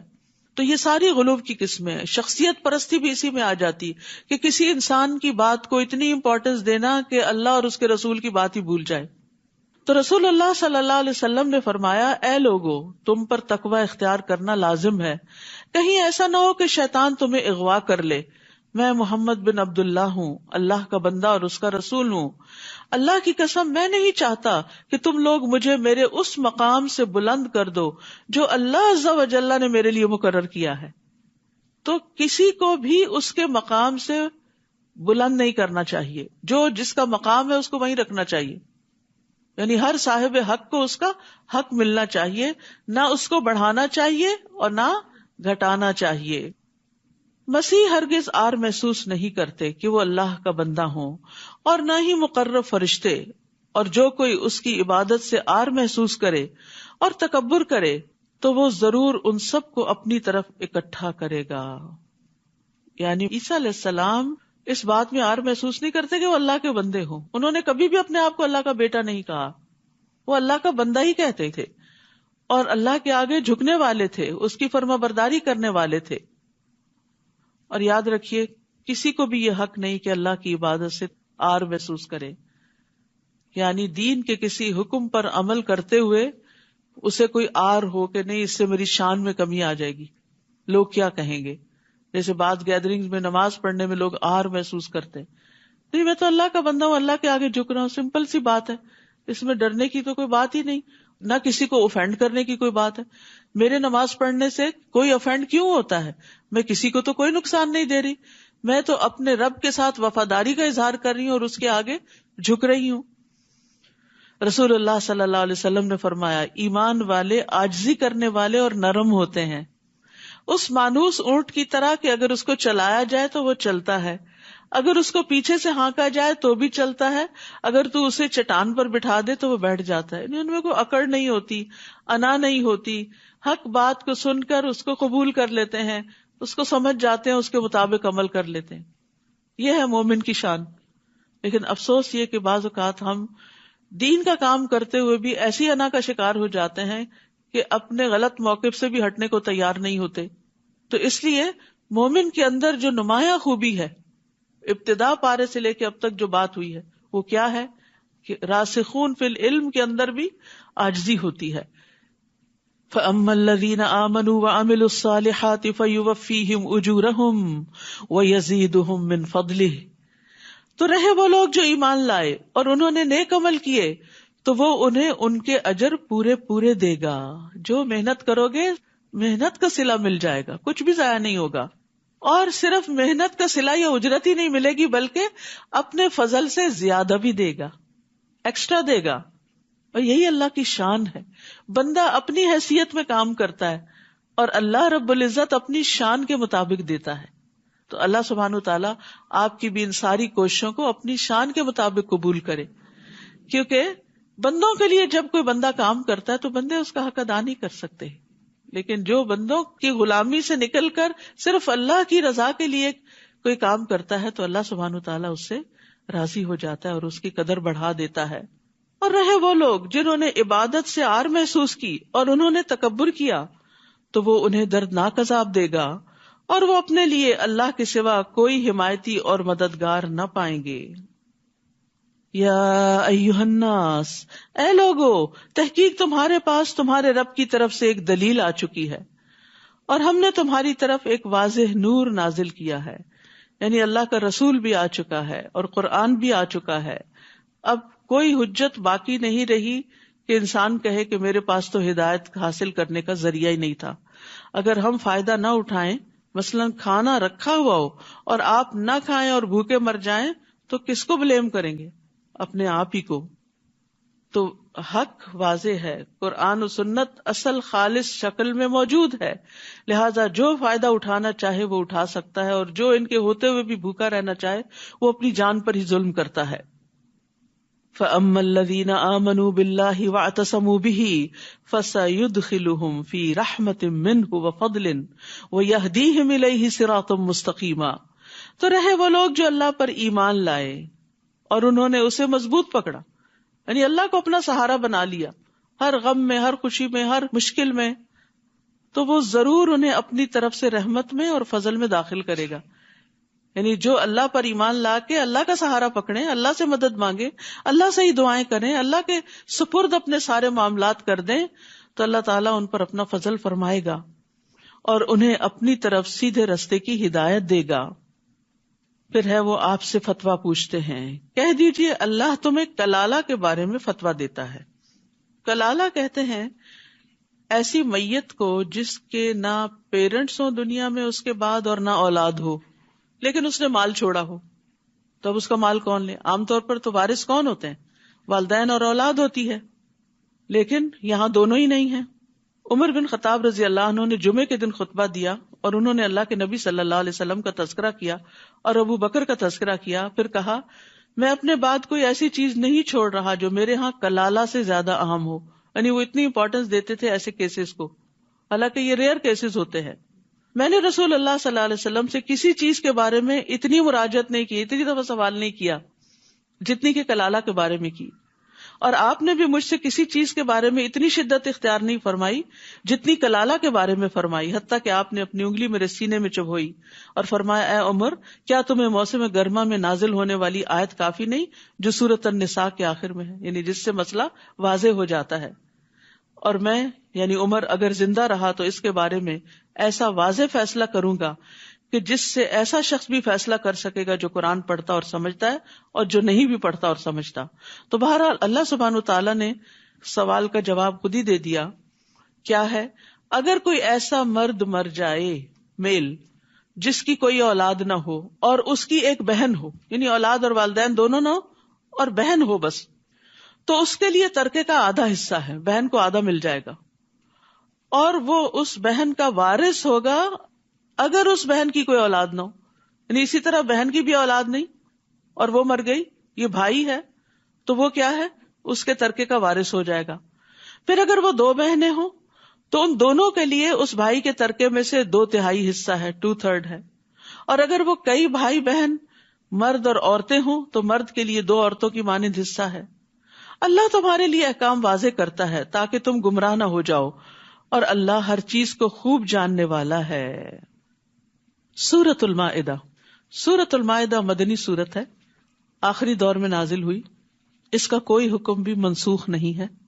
اس میں ایمان والوں کو خطاب کر کے بات شروع کی گئی ہے. قرآن مجید میں 88 ٹائمز 88 دفعہ یا ایھا الذین آمنوا کہا گیا ہے، جس میں سے 16 دفعہ اس سورت میں آیا. یعنی یہ وہ سورت ہے جس میں سب سے زیادہ ایمان والوں کو پکارا گیا ہے. تو آپ دیکھیے کہ پیچھے یا بنی اسرائیل کہا گیا، یا اہل الکتاب کہا گیا، یہود اور نصارہ کے احکامات واضح کیے گئے، اور اب اس صورت میں ایمان والوں کو احکامات دیے جا رہے ہیں جو محکم ہیں. فرمایا، یا ایھا الذین آمنوا اوفوا بالعقود احلت لکم بہیمۃ الانعام الا ما یتلی علیکم. اے لوگوں جو ایمان لائے ہو، سب عہد و پیمان پورے کرو. اوپر ابھی سورۃ النساء میں پڑھ چکے ہیں آپ کے بنی اسرائیل پر اللہ نے لعنت فرمائی کیونکہ انہوں نے اللہ سے کیے ہوئے عہد توڑ دیے تھے. تو ایمان والوں سے کیا کہا جا رہا ہے کہ تم عہد و پیمان پورے کرو.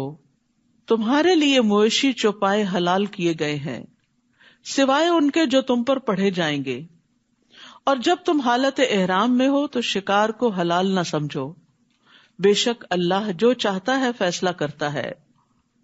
تو یہاں عقود کو پورا کرنے کی تلقین کی گئی ہے. انس بن مالک کہتے ہیں کہ رسول اللہ صلی اللہ علیہ وسلم نے ہمیں خطبہ دیا اور خطبے میں فرمایا، اس شخص میں ایمان نہیں جس میں امانت نہیں، اور اس کا دین نہیں جس میں عہد کی پابندی نہیں. یعنی اس کا کوئی دین ہی نہیں، وہ دیندار نہیں کہلا سکتا. ہمارے ہاں دیندار کون ہے؟ نماز روزہ کرے، کوئی لمبی داڑھی رکھ لے یا حجاب پہن لے تو وہ دیندار کہلانے لگتا ہے. یہ ایک حصہ ہے دینداری کا. اور اصل دین کیا ہے کہ انسان جب انسانوں کے ساتھ معاملہ کرے تو بالکل کھرا کرے، اپنے کانٹریکٹس کو، اپنے معاہدوں کو، اپنے عہدوں کو، وعدوں کو نبھائے، کمٹمنٹس کو نبھائے. نبی صلی اللہ علیہ وسلم نے فرمایا، جو قوم عہد شکنی کرتی ہے اس میں قتل و غارت پھیل جاتا ہے. ایک اور روایت میں آتا ہے، جو قوم عہد شکنی کرتی ہے اس پر اس کے دشمن کو مسلط کر دیا جاتا ہے. تو معاہدہ 2 افراد کے درمیان ہو یا 2 اقوام کے درمیان ہو، 2 مسلمانوں کے درمیان ہو یا مسلم نان مسلم کے درمیان ہو، معاہدہ ہے، اس کو پورا کرنا لازم ہے. اے لوگو جو ایمان لائے ہو، اللہ کی نشانیوں کی بے حرمتی مت کرو، اور نہ ہی حرمت والے مہینے کی، اور نہ قربانی کے جانور کی، اور نہ پٹے والے جانوروں کی، یعنی جن کے گلے میں ہدی کے جانور ہونے کی وجہ سے نشانی کے طور پر پٹے ڈال دیے جاتے تھے کہ یہ اللہ کے راہ میں قربان ہونے جا رہے ہیں، اور نہ بیت الحرام کا ارادہ کرنے والوں کی، یعنی حج عمرے کے لیے جانے والوں کی، جو اپنے رب کی طرف سے فضل اور رضامندی چاہتے ہیں. اور جب تم احرام کھول دو تو شکار کر سکتے ہو اگر تم چاہو، یعنی لازمی حکم نہیں ہے، شکار کی اجازت دی گئی ہے. اور کسی قوم کی دشمنی تمہیں ان سے زیادتی کرنے پہ آمادہ نہ کرے، زبردست اصول ہے دین کا، کتنی خوبصورت تعلیم ہے اسلام کی. مسلمانوں کے ساتھ مکہ والوں نے بہت زیادتی کی تھی. اب مکہ فتح ہو چکا ہے اور راستے کھل چکے ہیں، مسلمان طاقتور ہو چکے ہیں. اب یہ چاہیں تو اپنے دشمنوں کے خلاف خوب انتقام لے سکتے ہیں. لیکن یہاں بھی کیا کہا گیا کہ کیا نہ کرو، زیادتی نہ کرنا. دشمن کے ساتھ بھی زیادتی نہیں کہ انہوں نے تمہیں مسجد حرام سے روکا تھا. وَتَعَاوَنُوا عَلَى الْبِرِّ وَالتَّقْوَى وَلَا تَعَاوَنُوا عَلَى الْإِثْمِ وَالْعُدْوَانِ وَاتَّقُوا اللَّهَ إِنَّ اللَّهَ شَدِيدُ الْعِقَابِ. اور نیکی اور تقوی پر باہم تعاون کرو.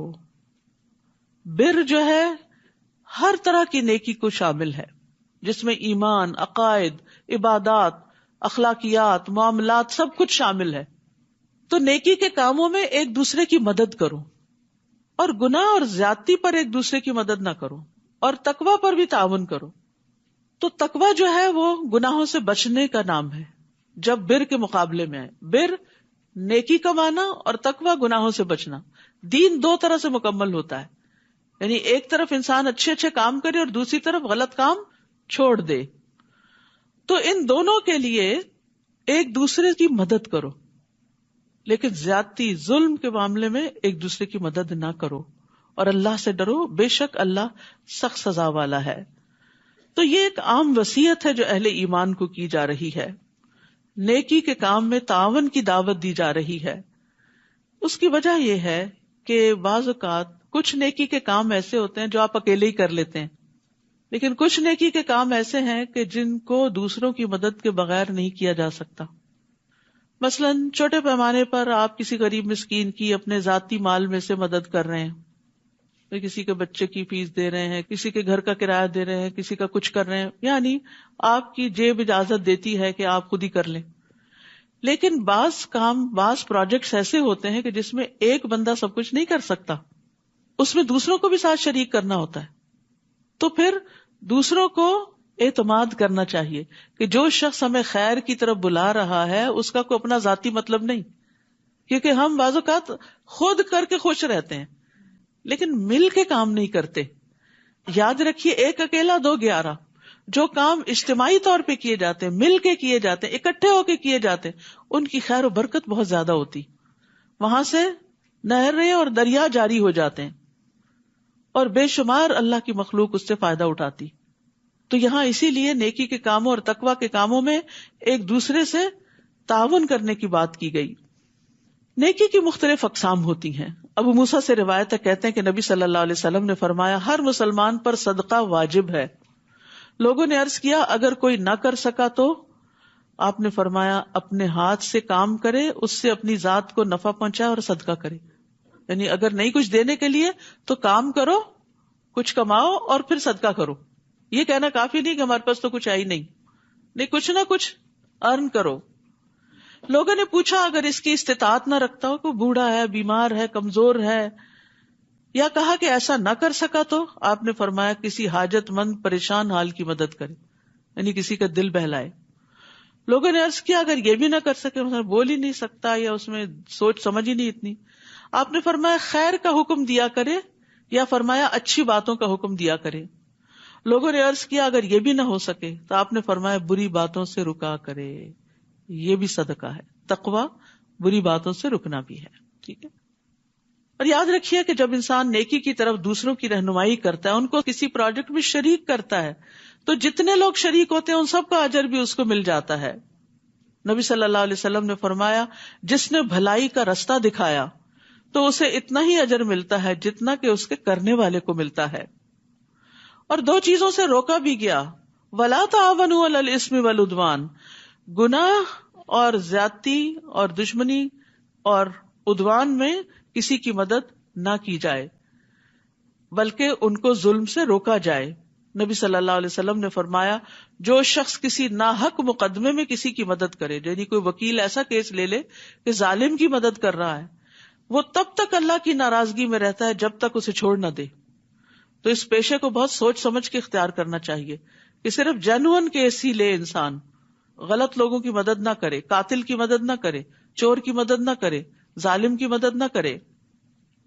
تو یہ ایک بہت ہی جامع آیت ہے جس کو اپنی زندگی کا ایک رہنما اصول بنا لینا چاہیے کہ جہاں کوئی خیر کا کام کر رہا ہے اس کے ساتھ مدد. ایک چھوٹی سی مثال ہے، مثلا ایک شخص ایک ٹیبل اٹھا رہا ہے، آپ دور سے دیکھ رہے ہیں تو آپ وہیں نہیں کھڑے رہتے بلکہ فوراً آگے بڑھتے ہیں کہ میں ساتھ لگ جاتا ہوں. یہ ہے تعاون علی البر. تو چھوٹی نیکی ہو یا بڑی نیکی ہو، مل جل کے کام کرنا سیکھے گا. یہ مشکل ضرور ہے لیکن اس سے فائدہ زیادہ بڑا ہوگا. پھر فرمایا حرام کیا گیا تم پر مردار اور خون اور خنزیر کا گوشت اور وہ جانور جس پر اللہ کے سوا کسی اور کا نام پکارا گیا، اور گلا گھٹ کر مرنے والا یعنی رسی گلے میں پھنس گئی مر گیا جانور، اور چوٹ لگ کے مرنے والا یعنی کہ وہ کسی دیوار سے جا ٹکرایا، اور بلندی سے گر کے مرنے والا، چھت سے گر گیا مثلا، سینگ لگ کے مرنے والا یعنی ایک دوسرے سے ٹکرے ماری جانوروں نے، اور جس میں سے درندے نے کھایا ہو مگر وہ جسے تم نے مرنے سے قبل ذبح کر لیا، اور جو آستانوں پر ذبح کیا گیا، اور یہ کہ تم تینوں پانسوں کے ذریعے قسمت معلوم کرو، یہ بھی حرام ہے. یعنی ہاتھ دکھانا اور پھر لاٹری کے ذریعے قسمت معلوم کرنا، یہ سب بدترین گناہ ہے. آج کفر کرنے والے تمہارے دین کو مغلوب کرنے سے مایوس ہو گئے، بس تم ان سے نہ ڈرو، مجھ سے ڈرو. الیوم اکملت لکم دینکم، آج میں نے تمہارے لیے تمہارا دین مکمل کر دیا اور میں نے تم پر اپنی نعمت تمام کر دی اور اسلام کو بطور دین تمہارے لیے پسند کر لیا. تو خوش قسمت ہیں آپ جن کو اللہ نے ماں کے پیٹ سے ہی اسلام کی دولت عطا کی. اپنے بچوں کو بھی اس پر فخر دیجئے. تو جو کوئی شدید بھوک سے مجبور ہو گیا اور گناہ کی طرف مائل ہونے والا نہیں تو یقیناً اللہ بہت بخشنے والا نہایت رحم کرنے والا ہے. یاد رکھیے دین کی تکمیل اللہ کا احسان ہے. نبی صلی اللہ علیہ وسلم کے ذریعے اللہ تعالیٰ نے ہدایت مکمل کر دی لوگوں کے لیے، اور دینی احکامات میں کتاب و سنت کافی ہو جاتے ہیں. رسول اللہ صلی اللہ علیہ وسلم نے فرمایا جو چیز تمہیں جنت کے قریب کر سکتی ہے میں نے تمہیں اس کا حکم دے دیا ہے، اور جو چیز تمہیں جہنم کے قریب کر سکتی تھی اس سے بھی منع کر دیا ہے. تو دین جو ہے وہ مکمل ہے. یہ نہیں کہ کسی چیز کے بارے میں رہنمائی نہیں ملتی، بعض چیزوں کے بارے میں ڈائریکٹ رہنمائی ملتی ہے اور بعض سے انڈائریکٹلی ملتی ہے، استنباط کیا جاتا ہے، اس پہ قیاس کیا جاتا ہے. وہ آپ سے سوال کرتے ہیں کہ ان کے لیے کیا کچھ حلال کیا گیا ہے. کہہ دیجئے تمام پاکیزہ چیزیں تمہارے لیے حلال کی گئیں، اور ان شکاری جانوروں کا کیا ہوا شکار بھی حلال ہے جنہیں تم نے سدھا رکھا ہے. تم انہیں شکار کرنا سکھانے والے ہو، تم انہیں اس میں سے سکھاتے ہو جو اللہ نے تمہیں سکھایا، تو اس میں سے کھاؤ جو انہوں نے تمہارے لیے پکڑ رکھا ہے، اور اس پر اللہ کا نام لو اور اللہ سے ڈرو، بے شک اللہ جلد حساب لینے والا ہے. اس آیت سے جو بڑی خاص بات پتہ چلتی ہے کہ علم والوں کی بڑی فضیلت ہے، حتیٰ کہ وہ کتا جسے شکار کی تعلیم دی گئی ہو وہ بھی بڑا نفع مند ہوتا ہے، اس کا پکڑا ہوا شکار بھی حلال ہے، اس کی دوسرے جانوروں کے مقابلے میں زیادہ فضیلت ہے. حالانکہ لوگ عام طور پر ڈاگ کو بطور گالی بھی استعمال کرتے ہیں، لیکن اس کو بھی اللہ نے کسی مقصد کے لیے پیدا کیا ہے اور اس سے بھی انسانوں کو فائدے حاصل ہوتے ہیں. لیکن جو خاص بات ہمارے سیکھنے کی ہے وہ یہ کہ اگر ایک جانور سیکھ سکتا ہے تو کیا انسان نہیں سیکھ سکتا؟ کیا ہم نہیں سیکھ سکتے؟ یہ سوچنا کہ اب میری عمر زیادہ ہوگی، اب میرا دماغ کام نہیں کرتا، بار بار یہ باتیں نہیں سوچا کریں. سیکھتے رہے سیکھتے رہے. سیکھنا صرف حفظ کرنا نہیں ہوتا کہ جو آپ نے حفظ کر لیا وہ آپ نے سیکھا. اگر آپ نے عمل کر لیا نا تو آپ کے اندر جذب ہو چکا ہے، وہ آپ کے جسم نے حفظ کر لیا، آپ کے دل و دماغ نے حفظ کر لیا اس کو، کیونکہ آپ اس پہ عمل کر رہے ہیں. تو اس لیے علم ہر حال میں فائدہ دیتا ہے انسان کو اگر درست نیت سے حاصل کیا جائے. الیوم احل لکم الطیبات، آج کے دن تمہارے لیے تمام پاکیزہ چیزیں حلال کر دی گئیں، اور جو لوگ کتاب دیے گئے ان کا کھانا بھی تمہارے لیے حلال ہے، یہود و نصارہ کا، اور تمہارا کھانا ان کے لیے حلال ہے. اور پاک دامن مومن عورتیں اور پاک دامن عورتیں ان کی جو تم سے پہلے کتاب دیے گئے تھے وہ بھی حلال ہیں، یعنی ان سے نکاح کیا جا سکتا ہے جب تم انہیں ان کے مہر دے دو. سبحان اللہ، مہر کی کتنی تاکید ہے. آزاد عورتوں کو مہر دے دو، غلام عورتوں کو مہر دے دو، اہل کتاب کی عورتوں سے نکاح کرو تو مہر دے دو، کسی بھی عورت سے نکاح کرو گے تو مہر دینا لازم ہے، بشرطے کہ نکاح میں لانے والے ہو، یعنی قید نکاح میں لانے والے ہو، نہ کہ بدکاری کرنے والے اور نہ چھپے دوست بنانے والے. یعنی یہ نہیں کہ ان کی خواتین کو صرف گرل فرینڈز بنا کر ان کو انجوائے کیا جائے اور اس کے بعد ان کو چھوڑ دیا جائے جب ان سے کوئی فائدہ حاصل نہ ہو یا عمر رسیدہ ہو جائے. نہیں، کسی بھی عورت کے لیے یہ چیز بہت تکلیف دہ اور نقصان دہ ہے کہ کوئی مرد اس سے فائدہ اٹھائے لیکن اس کے لیے قوام نہ بنے، اس کو پروٹیکشن نہ دے، اس کو نان نفقہ نہ دے، اس کی ضروریات کا خیال نہ رکھے. تو ہمارے دین نے جہاں شادی کی اجازت دی، حکم دیا، اس کو عبادت قرار دیا، وہاں فریق ثانی کے حقوق کو ادا کرنے کی بھی بڑی تلقین ہے، چاہے کوئی مسلمان عورت ہو یا اہل کتاب میں سے کوئی ہو یا لونڈی غلام ہو. رسول اللہ صلی اللہ علیہ وسلم نے فرمایا، مہر یا جس وعدے کے ساتھ عورت کی شرمگاہ کو حلال کیا جاتا ہے تو یہ اسی عورت کا حق ہے، یعنی اس کا باپ بھائی کوئی اور نہیں لے سکتا اس مال کو اس سے. اور عقد نکاح کے بعد جس چیز کے ساتھ عورت کے باپ بھائی یا وارث کی تکریم کی جائے وہ اسی کا ہوگا، یعنی اگر کسی کو کوئی تحفہ دیا جائے گا تو وہ اسی کا ہوگا. اور انسان کی جس کے بدلے میں سب سے زیادہ تکریم کی جانی چاہیے وہ اس کی بیٹی یا بہن ہے، یعنی بیٹی یا بہن کو جو اس نے بیاہ کے دیا ہے تو اس بنا پر اس شخص کی بھی عزت کرنی چاہیے، سسرال کی عزت کرنی چاہیے. اور آج کیا ہے کہ جس کی بہن یا بیٹی لے لیتے ہیں اسی کو ذلیل کر کے رکھ دیتے ہیں. ہمارے ہاں معلوم نہیں کہاں سے یہ رسمیں آ گئیں کہ سسرال کو ایک شجر ممنوعہ سمجھ لیا گیا اور دشمنی سمجھ لیا گیا، چاہے لڑکی کے لیے ہو یا لڑکے کے لیے ہو، دونوں طرف سے کوتاہیاں ہیں. حالانکہ داماد بھی بڑے پیار کا رشتہ ہے، بہو بھی بڑے پیار کا رشتہ ہے. تو ان رشتوں کی بنا پر ہمارا دین ہمیں کیا کہتا ہے کہ ایک دوسرے کی عزت کرو، ایک دوسرے کی تکریم کرو. اس نے اپنا جگر گوشہ تمہیں دے دیا، اسے پیدا کیا تکلیف اٹھا کر، پالا تکلیف اٹھا کر، پڑھایا لکھایا، سنوارا، تربیت کی اور پھر تمہارے حوالے کر دیا تاکہ تم اس کی قدر کرو اور وہ تمہارے لیے صالح اولاد پیدا کرے، نہ کہ ایک دوسرے کو ستانے والے بن جاؤ. چھوٹی چھوٹی باتوں پر ایک دوسرے کی عزت اتارنے والے، یہ کسی مومن کی شان نہیں ہوتی. مومن تو درگزر کرنے والا ہوتا ہے. خادم کے بارے میں پوچھا گیا کہ کتنی دفعہ اس کی غلطی معاف کریں، فرمایا 70 دفعہ. تو اگر خادم کی 70 دفعہ معاف کرنے کا حکم ہے تو بیٹی یا بہو یا شوہر اور بیوی ایک دوسرے کی کتنی دفعہ معاف کریں. یہ زندگی معاف کر کر کے ہی چل سکتی ہے، ورنہ اگر آپ ایک دوسرے کی پک کرنے لگے غلطیاں تو پھر آپ آگے نہیں بڑھ سکتے.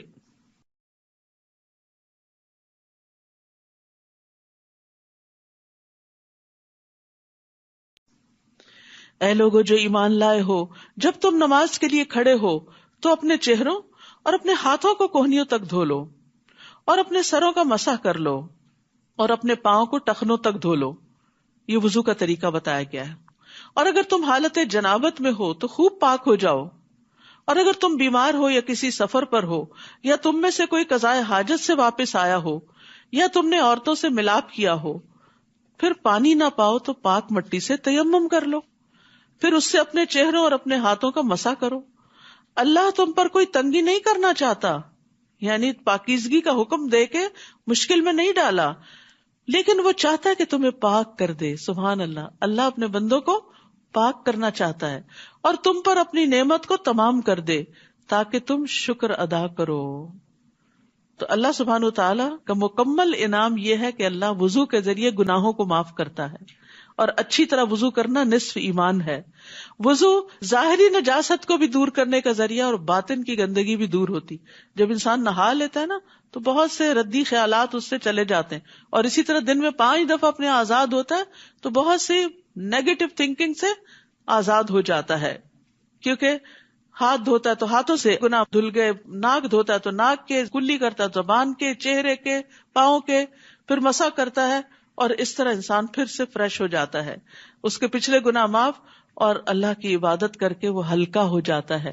تو وضو اور نماز کے بڑے فائدے ہیں اگر ہم سمجھیں، اور اس کو اللہ نے اپنی نعمت کا تمام کرنا کہا ہے. قیامت کے دن بھی وضو کے اعضاء چمک رہے ہوں گے، اور نبی صلی اللہ علیہ وسلم اپنی امت کو ان اعضاء کے چمکنے کی وجہ سے پہچانیں گے. اور اللہ کی جو نعمت تم پر ہے اسے یاد کرو، اور اس کا وہ پختہ عہد بھی جو اس نے تم سے مضبوط باندھا. تم نے کہا کہ ہم نے سنا اور ہم نے اطاعت کی، اور اللہ سے ڈرو، بے شک اللہ سینوں کے بھید خوب جاننے والا ہے. یا ایھا الذین آمنوا، اے لوگو جو ایمان لائے ہو، اللہ کے لیے خوب حق پر قائم رہنے والے، انصاف کے ساتھ گواہی دینے والے بن جاؤ، اور کسی قوم کی دشمنی تمہیں اس بات پر آمادہ نہ کرے کہ تم عدل نہ کرو. عدل کرو، یہ تقوی سے زیادہ قریب ہے، انصاف. اور اللہ سے ڈرو، بے شک اللہ خوب خبر رکھنے والا ہے اس کی جو تم عمل کرتے ہو. رسول اللہ صلی اللہ علیہ وسلم نے فرمایا، بے شک عدل و انصاف کرنے والے قیامت کے دن اللہ کے ہاں نور کے ممبروں پر ہوں گے جو رحمان کے دائیں طرف ہوں گے اور اس کے دونوں ہاتھ دائیں ہیں. یہ وہ لوگ ہوں گے جو اپنے فیصلوں میں، اپنے گھر والوں میں اور اپنے ماتحتوں یعنی سب آرڈینیٹس کے درمیان عدل کرتے ہیں، سب کے ساتھ انصاف کا معاملہ کرتے ہیں. وعد اللہ الذین آمنوا وعملوا الصالحات لہم مغفرۃ واجر عظیم. وہ لوگ جو ایمان لائے اور جنہوں نے نیک عمل کیے، اللہ نے ان سے مغفرت اور اجر عظیم کا وعدہ کر رکھا ہے. اور وہ لوگ جنہوں نے کفر کیا اور ہماری آیات کو جھٹلایا، یہی لوگ جہنم کے ساتھی ہیں. تو اللہ کی آیات کا انکار جو ہے وہ بہت بڑا جرم ہے. یا ایھا الذین آمنو، اے لوگوں جو ایمان لائے ہو، اللہ کی اس نعمت کو یاد کرو جو اس نے تم پر کی. جب ایک قوم نے ارادہ کیا تھا کہ وہ تمہاری طرف اپنے ہاتھ بڑھائے تو اس نے ان کے ہاتھ تم سے روک دیے. اور اللہ سے ڈرو، اور ایمان والوں کو اللہ پر توکل کرنا چاہیے. یہ بھی اللہ کا بڑا فضل ہوتا ہے کہ اللہ دشمن کی جنگ کو روک دے اور انسان کو آزمائش سے محفوظ کر لے. اور یقیناً اللہ نے بنو اسرائیل سے پختہ عہد لیا تھا اور ہم نے ان میں 12 نگران مقرر کیے تھے. اور اللہ نے کہا، بے شک میں تمہارے ساتھ ہوں اگر تم نے نماز قائم کی اور زکوٰۃ ادا کی اور میرے رسولوں پر ایمان لائے اور ان کی مدد کی اور اللہ کو قرض حسنہ دیا تو میں واقعی تم سے تمہاری برائیاں دور کر دوں گا اور میں ضرور تمہیں ایسے باغوں میں داخل کروں گا جن کے نیچے نہریں بہتی ہیں. تو اس کے بعد تم میں سے جس نے کفر کیا تو یقیناً وہ سیدھے رستے سے بھٹک گیا. تو اس سے کیا پتہ چلتا ہے کہ نماز اور زکوٰۃ اور ایمان کے ساتھ ساتھ قرض حسنہ بھی دینا ہے.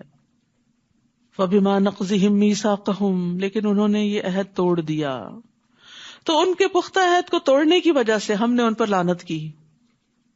اسی لیے اس سورت کے شروع میں اہل ایمان کو کیا کہا گیا؟ عہد نہیں توڑنے. اور ہم نے ان کے دلوں کو سخت کر دیا. یاد رکھیے جب گناہ کرتا نا انسان تو دل پہ سیاہ دھبا لگتا ہے، توبہ نہیں کرتا تو بڑھ جاتا ہے، حتیٰ کہ دل سخت ہو جاتا ہے. پھر بڑی سے بڑی نصیحت بھی اثر نہیں کرتی، وہ الفاظ کو ان کی اصل جگہوں سے تبدیل کر دیتے ہیں، اتنے بڑے بڑے دھوکے کرتے ہیں. اور جو نصیحت وہ کیے گئے تھے اس کا ایک بڑا حصہ وہ بھول گئے، اور آپ ہمیشہ ان کی طرف سے کسی نہ کسی خیانت پر اطلاع پاتے رہتے ہیں، سوائے ان میں سے چند لوگوں کے. پس آپ انہیں معاف کر دیں اور درگزر کریں، بے شک اللہ احسان کرنے والوں سے محبت کرتا ہے. آپ دیکھیے کہ یہاں خیانت کرنے والوں سے کیا رویہ اختیار کریں. جب پتا چل جائے کہ کسی نے دھوکہ دیا ہے تو سمجھ تو جائیں، آئندہ محتاط رہیں، لیکن اس کو اگنور کر دیں، پیچھے نہ پڑیں، کیونکہ کیا ہوگا اس سے وہ معاملہ اور خراب ہوگا. وہ جھوٹی قسم کھا لے گا، میں نے یہ نہیں کیا. پھر آپ کیا کریں گے؟ تو آپ کے پاس تو کوئی دلیل یا گواہی نہیں ہوگی. تو بہتر یہی ہے کہ پھر انسان ایسی صورت میں درگزر کرے، کیونکہ اس نے دھوکہ دیا، اس نے مجھ سے جھوٹ بولا، اس نے میرے ساتھ زیادتی کی، 10 لوگوں کے خلاف دل میں ہر وقت کچھ نہ کچھ چلتا رہتا ہے. تو یہ دماغ ایک ہی ہے نا، پھر اپنے کام پہ فوکس کب ہوگا؟ نیکی کے کام کا کب سوچیں گے جب ہر وقت نیگیٹو تھنکنگ ہی اندر بھری ہوئی ہے. تو کیا کرنا چاہیے؟ جب کوئی ایسی چیز آئے اٹھا پھینکے، جھاڑے اپنے آپ کو، اپنا سفر جاری رکھے، آف لوڈ کرے اپنے آپ کو ایسی ساری غلط چیزوں سے. ان اللہ یحب المحسنین، اللہ محسنین سے محبت رکھتا ہے. اور اس آیت میں ایک بات یہ بھی پتہ چلتی ہے کہ نسوا حظا مما ذکروا بہ، کیونکہ ان کی نافرمانیوں کی وجہ سے وہ نصیحت کا ایک حصہ بھول گئے تھے. ابن مسعود کہتے ہیں کہ کبھی انسان علم کا ایک حصہ نافرمانی کی وجہ سے بھول جاتا ہے، گناہوں کی وجہ سے بھول جاتا ہے. پھر انہوں نے یہی آیت تلاوت کی. اور ان لوگوں میں سے جنہوں نے کہا کہ ہم نصرانی ہیں، ہم نے ان سے پختہ عہد لیا، تو جو نصیحت وہ کیے گئے تھے اس کا ایک بڑا حصہ وہ بھول گئے، تو ہم نے قیامت کے دن تک ان کے درمیان عداوت اور بغض ڈال دیا، اور اللہ ضرور انہیں اس کی خبر دے گا جو وہ کیا کرتے تھے. اے اہل کتاب، یقیناً تمہارے پاس ہمارا رسول آ چکا ہے، یعنی محمد صلی اللہ علیہ وسلم، جو تمہارے لیے بہت سی ان چیزوں کو واضح کرتا ہے جو تم کتاب میں سے چھپاتے تھے. آپ کے آنے کے مقاصد یہ بھی تھے کہ دین کی جو تعلیمات ضائع کر دی گئی ہیں ان کو دوبارہ نئے سرے سے لوگوں کے سامنے لایا جائے. اور وہ بہت سی باتوں سے درگزر کرتا ہے. آج کا تو سارا سپارہ ہی درگزر کے بارے میں ہے. یعنی اس کی ہائی لائٹ جو ہے وہ درگزر ہے کہ دوسروں کو معاف کر دیا جائے. یعنی بڑے بڑے قصور، خیانت اور دھوکہ اور جو کتاب میں سے انہوں نے چھپایا اس میں سے بھی تحقیق تمہارے پاس اللہ کی طرف سے نور اور واضح کتاب آ چکی ہے. یہدی بہ اللہ من اتبع رضوانہ سبل السلام ویخرجہم من الظلمات الی النور بإذنہ ویہدیہم الی صراط مستقیم. اللہ اس کے ذریعے اسے سلامتی کے راستوں کی طرف ہدایت دیتا ہے جو اس کی رضامندی کی پیروی کرے، اور وہ انہیں اپنے اذن سے اندھیروں سے نکال کر روشنی کی طرف لاتا ہے اور سیدھے راستے کی طرف ان کی رہنمائی کرتا ہے. نبی صلی اللہ علیہ وسلم نے فرمایا بے شک انسان اللہ کی رضا حاصل کرتا ہے اور مسلسل اس میں لگا رہتا ہے تو اللہ تعالیٰ جبریل علیہ السلام سے فرماتا ہے کہ میرا فلاں بندہ میری رضا کی تلاش میں ہے، وہ چاہتا ہے کہ اللہ کو راضی کر دے، آگاہ رہو اس پر میری رحمت ہے. کتنی بڑی جزا ہے اس شخص کی جو اللہ کو راضی کرنے کی دوڑ دھوپ کرے. جبریل علیہ السلام کہتے ہیں فلاں آدمی پر اللہ کی رحمت ہو. حاملین عرش بھی یہی کہتے ہیں اور ان کے آس پاس کے فرشتے بھی یہی کہنے لگتے ہیں، حتیٰ کہ 7 آسمانوں والے بھی یہی کہنے لگتے ہیں. پھر یہ بات زمین پر اتار دی جاتی ہے کہ فلاں پر اللہ رحم کرے. اسی لیے آپ دیکھیں جن لوگوں نے انسانیت کی بھلائی کے بڑے بڑے کام کیے، مرنے کے بعد بھی ان کے ناموں کے ساتھ کیا لگتا ہے؟ رحمت اللہ علیہ. کس نے ان کے دل میں ڈالا کہ ان کے نام کے ساتھ رحمت اللہ علیہ؟ اور اگر عربی میں نہیں تو لوگ عام طور پر جو نیک کام کرنے والے ہوتے ہیں، اللہ اس پہ رحم کرے، اللہ اس سے راضی ہو، اس نے میرے لیے یہ اور یہ کیا، اس نے فلاں اچھا کام کیا. ایک دفعہ زندگی میں لی ہے نا، تھوڑی تکلیف اٹھا کے اچھے اچھے کاموں میں اپنے آپ کو لگائیں تاکہ دنیا میں بھی خیر ہو اور آخرت میں بھی خیر ہو. ورنہ صرف نفس کے پیچھے چل کے اور اپنے غیظ غضب اور اپنی منفی عادتوں کو آگے کر کے اور اس کو ہر وقت جسٹیفائی کر کے اپنے آپ کو ضائع کرنا ہے، اور یہ وقت بھی اور عمر اور مال ہر چیز گنوا کے جانے والی بات. تو اس لیے کسی نے زیادتی کی، معاف کیا، آگے چلے، اپنی طرف سے احسان کیا اور اپنا فوکس نہیں بھولے کہ مجھے زندگی میں کیا کرنا ہے. اپنا پیشن دیکھیں کہ کیا ہے آپ کا، کوئی اچھا کام کرنے کا یا بس اسی قسم کی جھگڑوں میں پڑے رہنے کا. یعنی کس چیز کو آپ بہت شوق سے کرتے ہیں، کیا صلاحیت اپنے اندر، اور پھر اس کے لیے اس کام کو اکمپلش کرنے کے لیے ایک برننگ ڈیزائر ہونی چاہیے.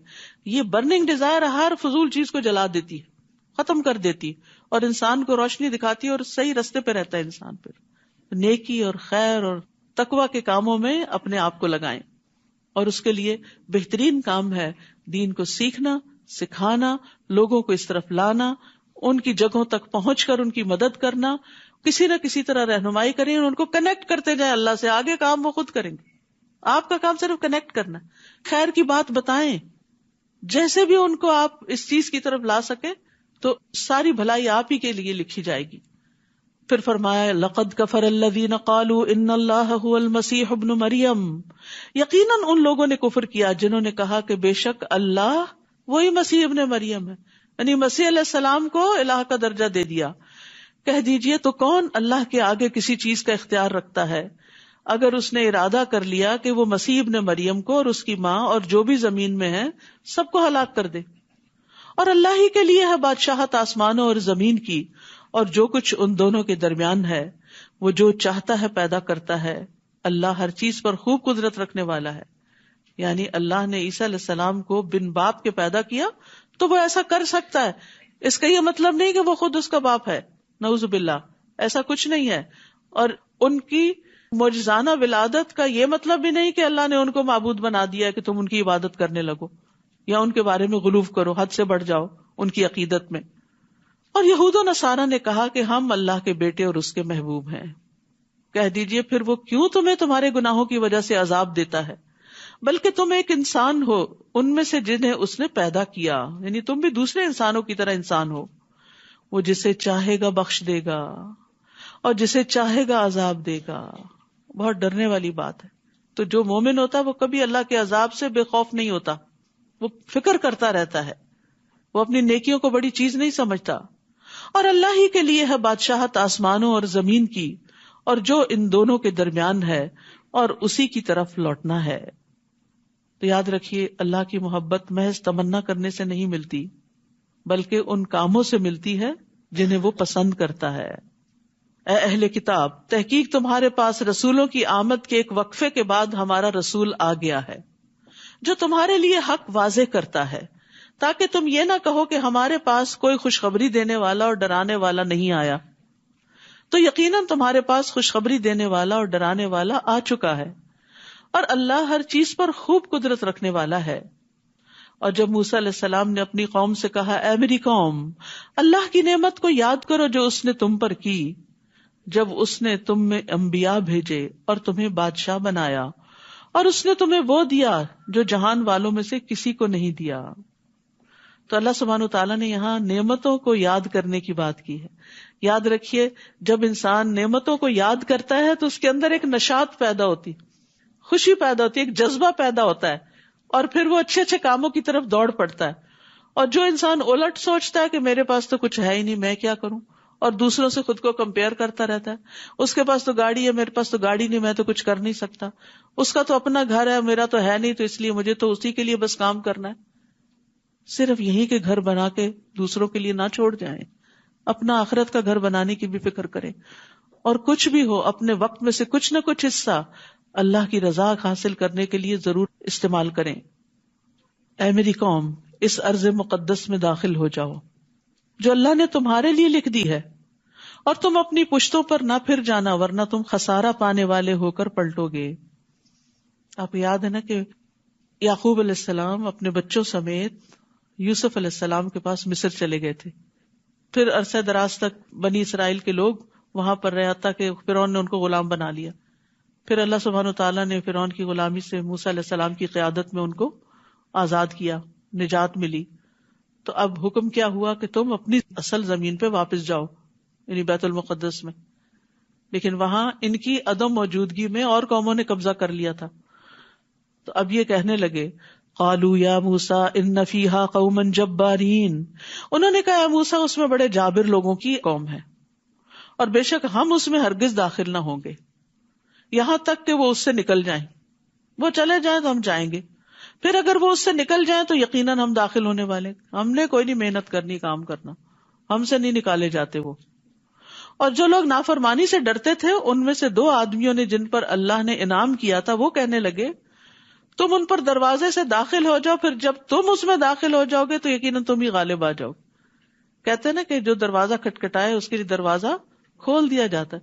جو پہلے ڈر کے بیٹھ جائے، نہیں میں نے نہیں کھٹکھٹانا، پتہ نہیں کھلے گا کہ نہیں کھلے گا، اور میرے لیے بڑا مشکل ہے وہاں تک جانا کہ جا کے میں کھٹکھٹاؤں. تو جو شخص محنت نہیں کرتا، کوشش نہیں کرتا، اس کے لیے دروازے نہیں کھلتے.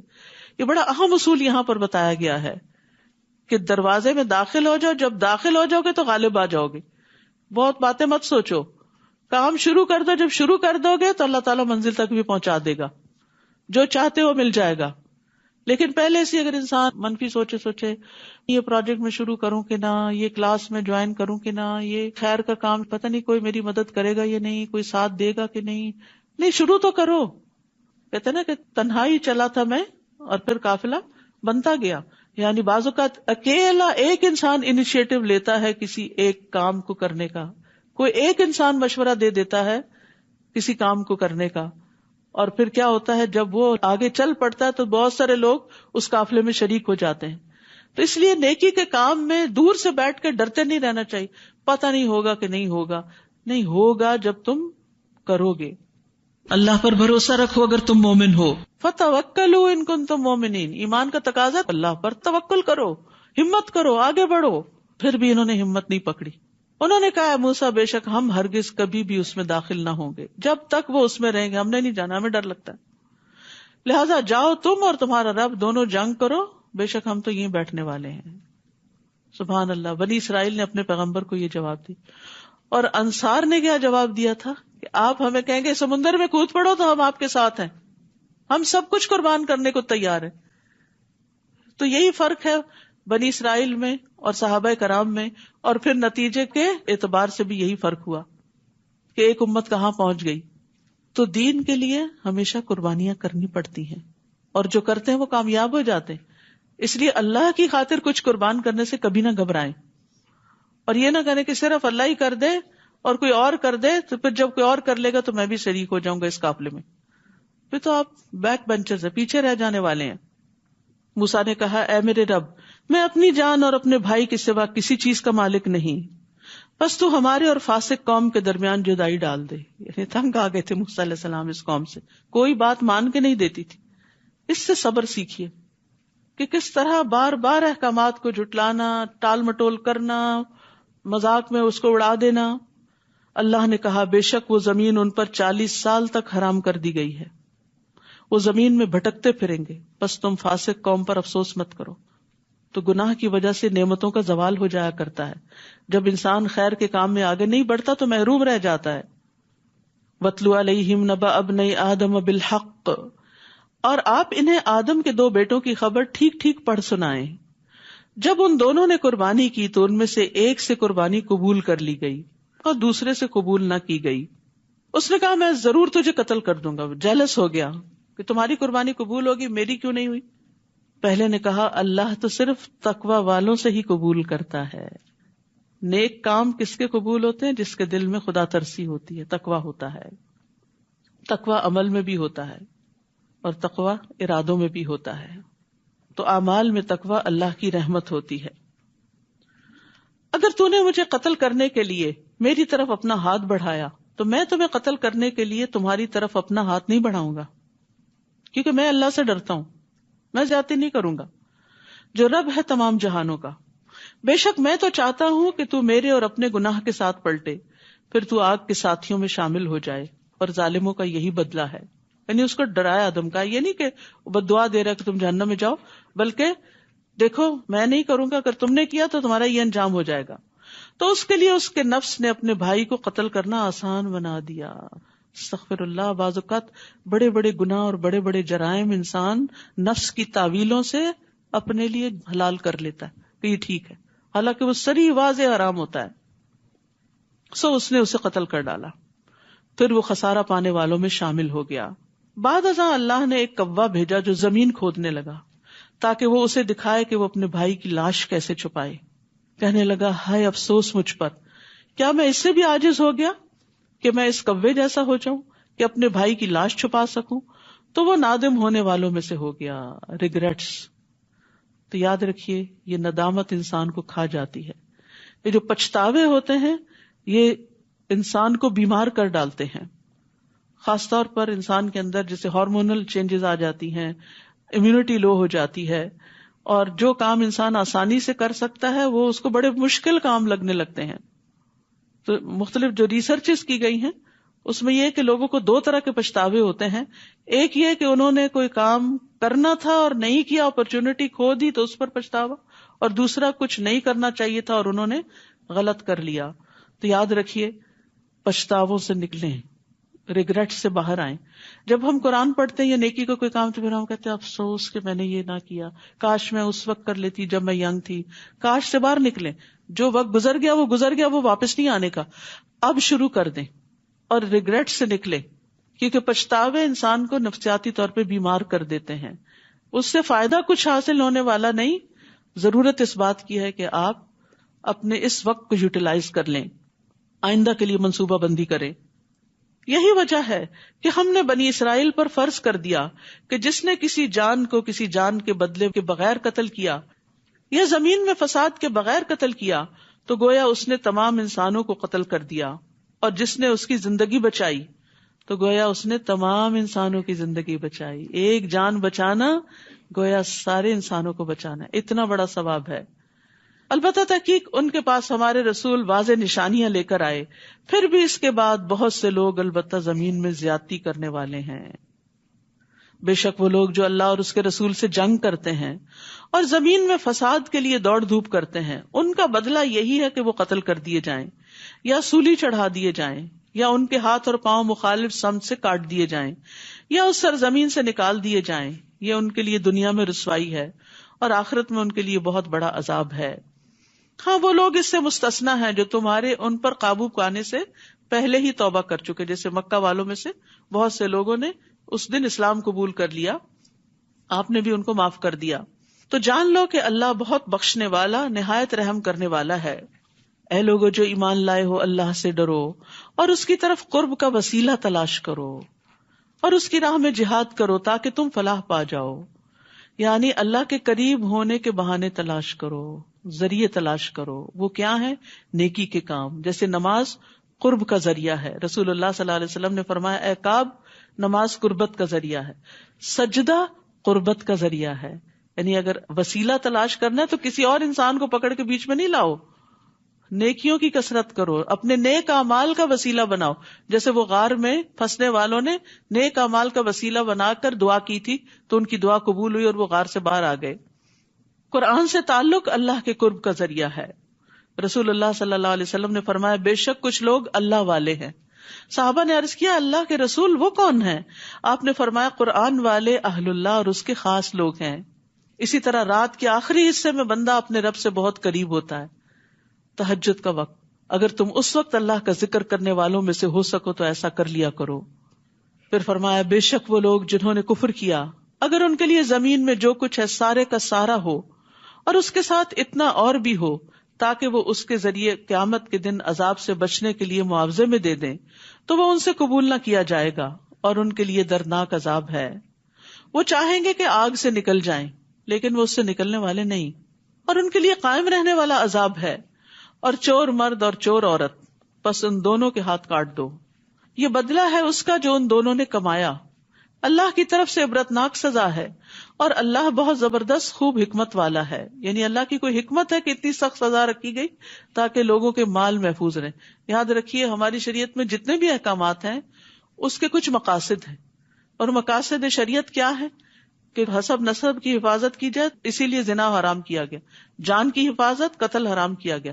عقل کی حفاظت شراب حرام کی گئی. اور اسی طرح مال کی حفاظت چوری کو حرام قرار دیا گیا. اور ان چیزوں کے اوپر سزائیں اس لیے رکھی تاکہ لوگ اس دنیا میں بھی امن سے رہ سکیں. تو جو کوئی اپنے ظلم کے بعد توبہ کر لے اور اصلاح کر لے تو یقیناً اللہ اس پر مہربان ہوگا. بے شک اللہ بہت بخشنے والا بہت رحم کرنے والا ہے. کیا تمہیں علم نہیں کہ بے شک اللہ ہی کے لیے ہے بادشاہت آسمانوں اور زمین کی؟ وہ جسے چاہتا ہے عذاب دیتا ہے اور جسے چاہتا ہے بخش دیتا ہے، اور اللہ ہر چیز پر خوب قدرت رکھنے والا ہے. اے رسول وہ لوگ آپ کو غمگین نہ کریں جو کفر میں دوڑ دھوپ کرتے ہیں، یعنی ان کی کوششیں دیکھ کر آپ پریشان نہ ہوں. اور جنہوں نے اپنے منہوں سے کہا کہ ہم ایمان لائے حالانکہ ان کے دل ایمان نہیں لاتے، یعنی منافقین. اور ان میں سے جو یہودی بن گئے وہ بہت زیادہ سننے والے ہیں جھوٹ کو، بہت زیادہ سننے والے ہیں دوسری قوم کے لیے جو آپ کے پاس نہیں آئے، یعنی جاسوسی کرتے ہیں. وہ الفاظ کو ان کی جگہ مقرر ہونے کے باوجود بدل دیتے ہیں، تحریف کرتے ہیں. وہ کہتے ہیں اگر تم یہ حکم دیے جاؤ تو اسے لے لو، اور اگر تم یہ حکم نہ دیے جاؤ تو بچو. اور اللہ جس کی آزمائش کا ارادہ کر لے تو آپ اسے اللہ سے بچانے کا کچھ بھی اختیار نہیں رکھتے. یہی وہ لوگ ہیں کہ اللہ نہیں چاہتا کہ ان کے دلوں کو پاک کرے، جن کے دلوں میں کھوٹ ہوتا ہے اور وہ دھوکہ دیتے ہیں اور پیغمبر کو تکلیف دیتے ہیں، پھر اللہ تعالیٰ ان سے بدلہ لیتا ہے. ان کے لیے دنیا میں رسوائی ہے اور ان کے لیے آخرت میں بہت بڑا عذاب ہے. اور آپ جانتے ہیں کہ جن جن لوگوں نے بھی رسول اللہ صلی اللہ علیہ وسلم کی مخالفت کی، نافرمانی کی، دنیا میں ہی ان کو رسوائی کا سامنا کرنا پڑا اور اللہ کے رسول غالب آئے. بہت زیادہ سننے والے ہیں جھوٹ کو، بہت زیادہ کھانے والے ہیں حرام کو. پھر اگر وہ آپ کے پاس آئیں تو ان کے درمیان فیصلہ کریں یا ان سے اعراض کریں، یعنی اگر اپنے معاملات لے کر آئیں کہ آپ ان کا فیصلہ کریں تو چاہیں تو کریں چاہے نہ کریں. اور اگر آپ ان سے اعراض کریں گے تو وہ ہرگز آپ کو کچھ بھی نقصان نہیں پہنچا سکتے. اور اگر آپ ان کے درمیان فیصلہ کریں تو انصاف کے ساتھ فیصلہ کریں. معاملہ کسی کا بھی ہو، مسلم نان مسلم، سب کے ساتھ انصاف. بے شک اللہ انصاف کرنے والوں سے محبت رکھتا ہے. اور یہاں پر خاص طور پر حرام سے ممانعت کی بات کی گئی. یاد رکھیے کہ حرام کھانے والے پہ جنت حرام ہے. نبی صلی اللہ علیہ وسلم نے فرمایا اے کعب بن عجرہ، بے شک وہ گوشت اور خون جنت میں داخل نہیں ہوگا جو حرام اور رشوت خوری پر بڑھا اور پلا، وہ جہنم کا زیادہ مستحق ہے. اور وہ آپ کو کس طرح منصف بناتے ہیں حالانکہ ان کے پاس تورات ہے جس میں اللہ کا حکم موجود ہے، پھر اس کے بعد بھی وہ منہ موڑ جاتے ہیں، اور یہ لوگ ہرگز ایمان لانے والے نہیں. بے شک ہم نے تورات نازل کی جس میں ہدایت اور نور تھا، جس کے مطابق اللہ کے فرما بردار نبی ان لوگوں کے لیے فیصلہ کرتے تھے جو یہودی بن گئے تھے. اور اسی طرح ربانی اور علماء اور فقہا بھی اس وجہ سے کہ وہ اللہ کی کتاب کے محافظ بنائے گئے تھے اور وہ اس پر گواہ تھے، تو تم لوگوں سے نہ ڈرو اور مجھ سے ڈرو، اور میری آیات کے بدلے تھوڑی قیمت نہ لو، اور جو اس کے مطابق فیصلہ نہ کرے جو اللہ نے نازل کیا تو یہی لوگ کافر ہیں۔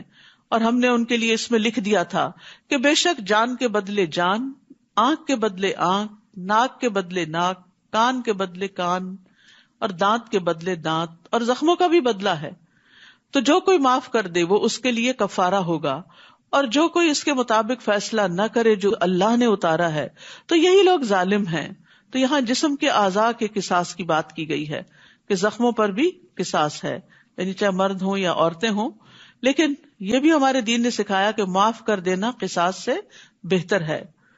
انس بن مالک کہتے ہیں، میں نے دیکھا کہ نبی صلی اللہ علیہ وسلم کے پاس جب بھی کوئی ایسا مقدمہ لایا جاتا جس میں قصاص ہوتا تو آپ اس معاملے میں معاف کرنے کا حکم دیتے کہ اس کی جان چلی گئی ہے، اب تم اس کی جان بخش دو، یا اس کا ہاتھ کٹ گیا تو تم اس کا ہاتھ چھوڑ دو، یعنی معاف کرنے کی تلقین کرتے تھے۔ پھر معاف کرنے کی بات، رسول اللہ صلی اللہ علیہ وسلم نے فرمایا، جو بندہ کسی کے ظلم کو معاف کرے گا اللہ قیامت کے دن اس کی عزت بڑھا دے گا۔ وہ عزت تو ہمیشہ کے لیے نا۔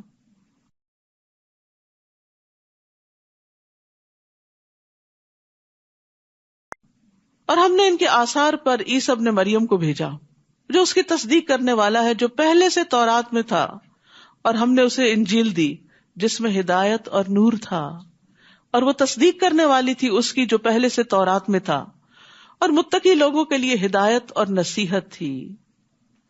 یعنی تورات اور انجیل جو ہیں ان میں بھی تقوی والوں کے لیے ہی ہدایت تھی، اور چاہیے کہ انجیل والے اس کے مطابق فیصلہ کریں جو اللہ نے اس میں نازل کیا ہے، یعنی انجیل میں، اور جو اس کے مطابق فیصلہ نہ کرے جو اللہ نے نازل کیا تو یہی لوگ فاسق ہیں۔ تو اللہ کی کتاب کے مطابق فیصلہ نہ کرنا کفر، ظلم اور فسق ہے۔ رسول اللہ صلی اللہ علیہ وسلم نے فرمایا، جو لوگ کتاب اللہ کے مخالف فیصلہ کرتے ہیں ان میں فقر و فاقہ پھیل جاتا ہے، اور جس قوم کے امام کتاب اللہ کے مطابق فیصلہ نہ کریں وہ آپس میں لڑتے رہیں گے۔ اور ہم نے آپ کی طرف حق کے ساتھ کتاب نازل کی جو تصدیق کرنے والی ہے اس کی جو کتابوں میں اس سے پہلے ہے، اور اس پر نگہبان ہے، بس آپ ان کے درمیان فیصلہ کریں اس کے ساتھ جو اللہ نے نازل کیا، اور ان کی خواہشات کی پیروی نہ کریں اسے نظر انداز کر کے جو آپ کے پاس حق میں سے آ گیا، یعنی حق بات کو لے لیں اور ان کی خواہشات کی پیروی نہ کریں۔ ہم نے تم میں سے ہر ایک کے لیے ایک راستہ اور ایک طریقہ مقرر کیا ہے، اور اگر اللہ چاہتا تو تم سب کو ایک امت بنا دیتا، سب لوگ ایک ہی دین پر ہوتے، زبردستی سب کو مسلمان کر دیتا، لیکن اس لیے تاکہ وہ تمہیں آزمائے جو اس نے تمہیں عطا کیا، یعنی آزادی سے آزمائش ہے۔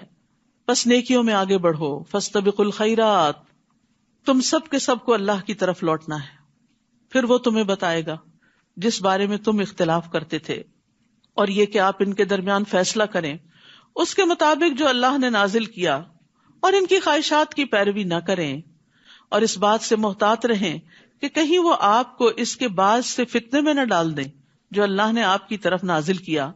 پھر اگر وہ منہ موڑ جائیں تو جان لیں کہ بے شک اللہ چاہتا ہے کہ ان کے بعض گناہوں کی وجہ سے انہیں مصیبت میں ڈالے، گناہوں کی وجہ سے مصیبت میں ڈالے، ان یصیبہم ببعض ذنوبہم۔ تو اس سے کیا پتہ چلتا ہے کہ گناہ مصیبت میں ڈالنے کا باعث بنتے ہیں، اور بے شک لوگوں میں سے بہت سے البتہ فاسق ہیں، اکثریت نافرمان لوگ ہیں۔ یہ اللہ کا شکوہ ہے بندوں سے۔ اتنی نعمتیں اللہ نے بندوں کو دی ہیں لیکن بندے اللہ کی فرما برداری پہ راضی نہیں ہوتے۔ افحکم الجاہلیت یبغون، کیا پھر وہ جاہلیت کا فیصلہ چاہتے ہیں؟ اور کون زیادہ اچھا ہے اللہ سے بڑھ کر فیصلہ کرنے میں ان لوگوں کے لیے جو یقین رکھتے ہوں۔ تو جاہلیت کے طریقے اللہ کے نزدیک انتہائی ناپسندیدہ کام ہیں، یعنی جو کلچر اور جو رسم و رواج اور جو طور طریقے دور جاہلیت میں رائج تھے ان کو دین بنا لینا اور ان سے اٹریکٹ ہونا اور ان رسموں کی پیروی کرنا، یہ اللہ کے نزدیک ناپسندیدہ کام ہے۔ اے لوگو جو ایمان لائے ہو، یہود و نصارہ کو اولیاء مت بناؤ، ان میں سے بعض کے اولیاء ہیں، اور جو کوئی تم میں سے ان کو اولیاء بنائے گا تو یقیناً وہ انہی میں سے ہے، بے شک اللہ ظالم قوم کو ہدایت نہیں دیتا۔ یعنی عام معاملات میں تو تعلق رکھنے کی ممانعت نہیں ہے، حتیٰ کہ ان کی عورتوں سے شادی کی بھی اجازت ہے، اس کا مطلب ہے لین دین معاملات ہوں گے، لیکن ایسے دلی دوست کہ جس میں انسان راز دینا شروع کر دیتا ہے جس کی وجہ سے خود مسلمانوں کو نقصان پہنچ سکتا ہے، تو اس سے منع کیا گیا ہے۔ پھر آپ دیکھیں گے ان لوگوں کو جن کے دلوں میں بیماری ہے، وہ ان میں دوڑ دھوپ کرتے ہیں۔ یعنی مدینہ میں جو منافقین تھے وہ مسلمانوں سے زیادہ اہل کتاب کے قریب تھے۔ وہ کہتے ہیں ہم ڈرتے ہیں کہ ہمیں کوئی گردش نہ پہنچے، اس لیے ہم ان سے بنا کے رکھتے ہیں، تو اس لیے دوستی کی ہوئی ہے۔ تو امید ہے کہ اللہ جلد ہی فتح لے آئے یا اپنی طرف سے کوئی حکم، تو وہ اس پر جو انہوں نے اپنے دلوں میں چھپایا نادم ہو جائیں۔ اور وہ لوگ جو ایمان لائے کہتے ہیں کیا یہی ہے وہ لوگ جنہوں نے اللہ کے نام کی اپنی پکی قسمیں کھائیں کہ بے شک وہ ضرور تمہارے ساتھ ہیں، ان کے اعمال ضائع ہو گئے تو وہ خسارہ پانے والے ہو گئے۔ یا ایھا الذین آمنوا من یرتد منکم عن دینہ فسوف یأتی اللہ بقوم یحبهم ویحبونہ۔ اے لوگوں جو ایمان لائے ہو، تم میں سے جو کوئی اپنے دین سے پھر جائے گا، یعنی محمد صلی اللہ علیہ وسلم کا ساتھ چھوڑ جائے گا، تو ان قریب اللہ ان کی جگہ ایسے لوگ لے آئے گا جن سے وہ محبت کرے گا جو اس سے محبت کریں گے۔ یعنی اللہ تعالیٰ ان سے محبت کرے گا اور وہ اللہ تعالیٰ سے محبت کریں گے۔ وہ مومنوں پر بہت نرم ہوں گے، کافروں پر سخت، اور اللہ کے راستے میں جہاد کریں گے، کسی ملامت کرنے والے کی ملامت سے نہیں ڈریں گے۔ یہ اللہ کا فضل ہے، وہ جسے چاہتا ہے عطا کرتا ہے، اور اللہ وسعت والا خوب علم والا ہے۔ تو یاد رکھیے کہ جو لوگ اللہ کے دین کے ساتھ مخلص نہ ہوں، خالص نہ ہوں، تو خواہ وہ کتنی کثرت میں ہو، تعداد میں ہو، بھیڑ ہو، لیکن وہ دین کو فائدہ دینے کی بجائے بعض اوقات الٹا نقصان دیتے ہیں۔ تو اللہ کو ایسے لوگ چاہیے کہ جو اللہ سے محبت کرتے ہیں، جو اہل ایمان کے خیر خواہ ہوں، جو دھوکہ باز نہ ہوں۔ تو اگر کوئی سمجھتا ہے کہ اگر میں نہیں اس ٹیم میں یا صف میں شامل ہوا تو یہ آگے نہیں بڑھ سکتے، تو اس کی خام خیالی ہے۔ بعض اوقات ایک ایسا شخص جو سنسیئر نہیں ہوتا وہ نکلتا ہے تو اللہ تعالیٰ اس کے بدلے میں اس سے بھی زیادہ بہتر انسان لے آتا ہے، یہ اللہ کا وعدہ ہے۔ شرط یہ ہے کہ آپ جو کام کر رہے ہیں وہ پوری سنسیئرٹی کے ساتھ کریں۔ اور اللہ کی محبت کی علامت کیا ہوتی ہے؟ رسول اللہ صلی اللہ علیہ وسلم نے فرمایا، بے شک اللہ اسے بھی مال دیتا ہے جس سے وہ محبت کرتا ہے، اور اسے بھی دیتا ہے جس سے محبت نہیں کرتا، لیکن ایمان صرف اس کو دیتا ہے جس سے وہ محبت کرتا ہے۔ بس جب اللہ کسی بندے سے محبت کرتا ہے اسے ایمان عطا کر دیتا ہے۔ تو اس لیے دنیا کا مال کرائیٹیریا نہیں ہے اللہ کی محبت کا، کہ کسی کو پہلے سے زیادہ مل گیا تو اللہ تعالیٰ اس سے بڑا راضی ہے۔ ہو سکتا راضی ہو سکتا نہ بھی ہو، لیکن جو نیکیوں میں آگے بڑھ گیا، جس کو نیکیوں میں آگے جانے کی توفیق مل گئی، وہ دراصل اللہ کا محبوب ہے۔ اللہ کی محبت کی علامت کیا ہے؟ کہ انسان کو خیر اور بھلائی کے کاموں کا شوق لگ جائے اور اس میں دوڑ پڑے۔ انما ولیکم اللہ ورسولہ والذین آمنوا الذین یقیمون الصلاۃ ویؤتون الزکاۃ وہم راکعون۔ تمہارے دوست تو صرف اللہ اور اس کا رسول اور وہ لوگ ہیں جو ایمان لائے، جو نماز قائم کرتے ہیں، جو زکوٰۃ ادا کرتے ہیں، اور وہ رکوع کرنے والے ہیں۔ ایمان والے کون ہوتے ہیں؟ جن کے اندر یہ تین صفات ہوتی ہیں۔ اور جو کوئی اللہ اور اس کے رسول اور ایمان والوں سے دوستی کرے گا تو بے شک اللہ کا گروہ ہی غالب آنے والا ہے۔ اے لوگو جو ایمان لائے ہو، تم ان لوگوں کو اولیاء نہ بناؤ جنہوں نے تمہارے دین کو مذاق اور کھیل بنا لیا۔ ایسے لوگوں سے بھی دلی دوستی مت کرو جو دین کا مذاق اڑاتے ہیں، خواہ وہ ان لوگوں میں سے ہو جنہیں تم سے پہلے کتاب دی گئی، اور کفار کو بھی، اور اللہ سے ڈرتے رہو اگر تم سچے مومن ہو۔ وَإِذَا نَادَيْتُمْ إِلَى الصَّلَاةِ اتَّخَذُوهَا هُزُوًا وَلَعِبًا ذَلِكَ بِأَنَّهُمْ قَوْمٌ لَا يَعْقِلُونَ۔ اور جب تم نماز کی طرف پکارتے ہو، یعنی آذان دیتے ہو، تو وہ اسے مذاق اور کھیل بنا لیتے ہیں۔ یہ اس وجہ سے ہے کہ وہ ایسے لوگ ہیں جو عقل نہیں رکھتے۔ تو اس سے کیا پتہ چلتا ہے؟ دین کے شاعر کا مذاق اڑانا ناسمجھی کی علامت ہے۔ آذان کو خاموشی سے سننا چاہیے۔ رسول اللہ صلی اللہ علیہ وسلم نے فرمایا، جب تم آذان سنو تو وہی کلمات کہو جو مؤذن کہتا ہے، یعنی اس کو جواب دو، اور پھر آذان کے بعد کی دعا پڑھنی چاہیے۔ سب کو آتی ہے یہ دعا؟ الحمدللہ۔ جن کو نہیں آتی وہ اپنے پاس لکھا ہوا کارڈ رکھیں اور اس سے پڑھتے رہیں، کیونکہ یہ وقت بڑا قیمتی وقت ہوتا ہے جس کو بہت سارے لوگ ناسمجھی میں گنوا دیتے ہیں۔ عبداللہ ابن عمرو ابن العاص کہتے ہیں کہ انہوں نے نبی صلی اللہ علیہ وسلم کو بیان کرتے ہوئے سنا، جب تم مؤذن کو سنو تو اسی طرح کہو جیسے وہ کہتا ہے، پھر مجھ پہ درود پڑھو۔ تحقیق جس نے مجھ پر ایک بار درود پڑھا اللہ اس پر 10 رحمتیں نازل کرتا ہے۔ پھر میرے لیے اللہ عز و جل سے وسیلہ طلب کرو، وآت محمد الوسیلۃ والفضیلہ۔ بلا شبہ یہ وسیلہ جنت میں ایک منزل کا نام ہے جو اللہ کے کسی بندے کو ملے گی، اور مجھے امید ہے کہ وہ میں ہی ہوں گا۔ سو جس نے میرے لیے اللہ سے وسیلہ طلب کیا اس کے لیے شفاعت حلال ہو گئی، یعنی اسے نبی صلی اللہ علیہ وسلم کی سفارش نصیب ہوگی۔ ایک اور روایت کے مطابق اس وقت کی ہوئی دعا رد نہیں کی جاتی، یعنی اذان کا جواب دے کے درود شریف پڑھ کے دعا پڑھ کے جب ہم اپنی کوئی ذاتی دعا کرتے ہیں تو وہ دعا قبول ہوتی ہے، یہ قبولیت کی گھڑیاں ہوتی ہیں۔ اور ویسے بھی اذان اور تکبیر یعنی اقامت کے بیچ کا جو وقت ہوتا ہے بڑا قیمتی ہوتا ہے، اس میں دعائیں کرنی چاہیے۔ اور نماز تو ساری کی ساری دعا ہے، اللہ اکبر کہہ کے آپ دعا شروع کرتے ہیں، سورۃ فاتحہ دعا ہے، پھر رکوع میں جا کے دعائیں پڑھتے ہیں، پھر کھڑے ہو کے، پھر سجدے میں، پھر اتحیات، آخر تک ساری دعا۔ تو نماز دراصل پریئر ہی پریئر ہے، تو اس لیے اگر اس وقت سنتیں بھی آپ پڑھتے ہیں تو گویا دعائیں مانگ رہے ہوتے ہیں۔ تو دعا کی قبولیت کا وقت نہ گنوائیں ادھر ادھر کے کاموں میں۔ اور ویسے بھی جو انسان کے مسئلے مسائل ہوں وہ اللہ تعالیٰ سے اپنی زبان میں بات کر کے دعا کی جائے۔ کہہ دیجئے اے اہل کتاب، کیا تم اس وجہ سے ہم پر ناراض ہوتے ہو کہ ہم ایمان لائے اللہ پر اور جو ہماری طرف نازل کیا گیا اور جو اس سے پہلے نازل کیا گیا، اور یقیناً تمہارے اکثر لوگ فاسق ہیں۔ یعنی اہل کتاب کو مسلمانوں سے ناراضگی کیا ہے کہ یہ قرآن میں آنے والی تعلیمات کو کیوں فالو کرتے ہیں۔ کہہ دیجئے کیا میں تمہیں اللہ کے نزدیک سزا کے اعتبار سے اس سے بدتر انسان کے بارے میں نہ بتاؤں جس پر اللہ نے لعنت کی اور اس پر غضبناک ہوا اور ان میں سے بندر اور خنزیر بنا دیے، اور جس نے طاغوت کی بندگی کی ہو، اور یہی لوگ درجے میں بدترین اور سیدھے راستے سے زیادہ بھٹکے ہوئے ہیں۔ یعنی دنیا میں بھی اللہ تعالیٰ نے نمونے دکھائے سزا کے، جب لوگوں نے اللہ کے حکم کی سری نافرمانی کی، جیسے سبت کے دن زیادتی کی تو اللہ نے ان کو بندر بنا دیا، اور اسی طرح دیگر مواقع پر بھی۔ اور جب وہ تمہارے پاس آتے ہیں کہتے ہیں ہم ایمان لائے، حالانکہ حقیقت یہ ہے کہ وہ کفر کے ساتھ داخل ہوئے اور اس کفر کے ساتھ ہی نکل گئے، یہ صرف دھوکہ تھا ایک، اور اللہ اسے زیادہ جانتا ہے جسے وہ چھپاتے ہیں، جو کفر اپنے دل میں چھپائے ہوئے ہیں۔ آپ ان کی اکثریت کو دیکھیں گے کہ وہ گناہ اور زیادتی کے کاموں میں اور اپنے حرام کھانے میں خوب دوڑ دھوپ کرتے ہیں۔ یقیناً کتنا برا ہے جو عمل وہ کرتے ہیں۔ ربانی اور علماء انہیں ان کے گناہ کی باتیں کرنے اور حرام کھانے سے کیوں نہیں روکتے؟ یقیناً کتنا برا ہے جو وہ کیا کرتے ہیں۔ تو یاد رکھیے، برائی سے منع نہ کرنے والا ویسا ہی ہو جاتا ہے جیسے برائی کرنے والا۔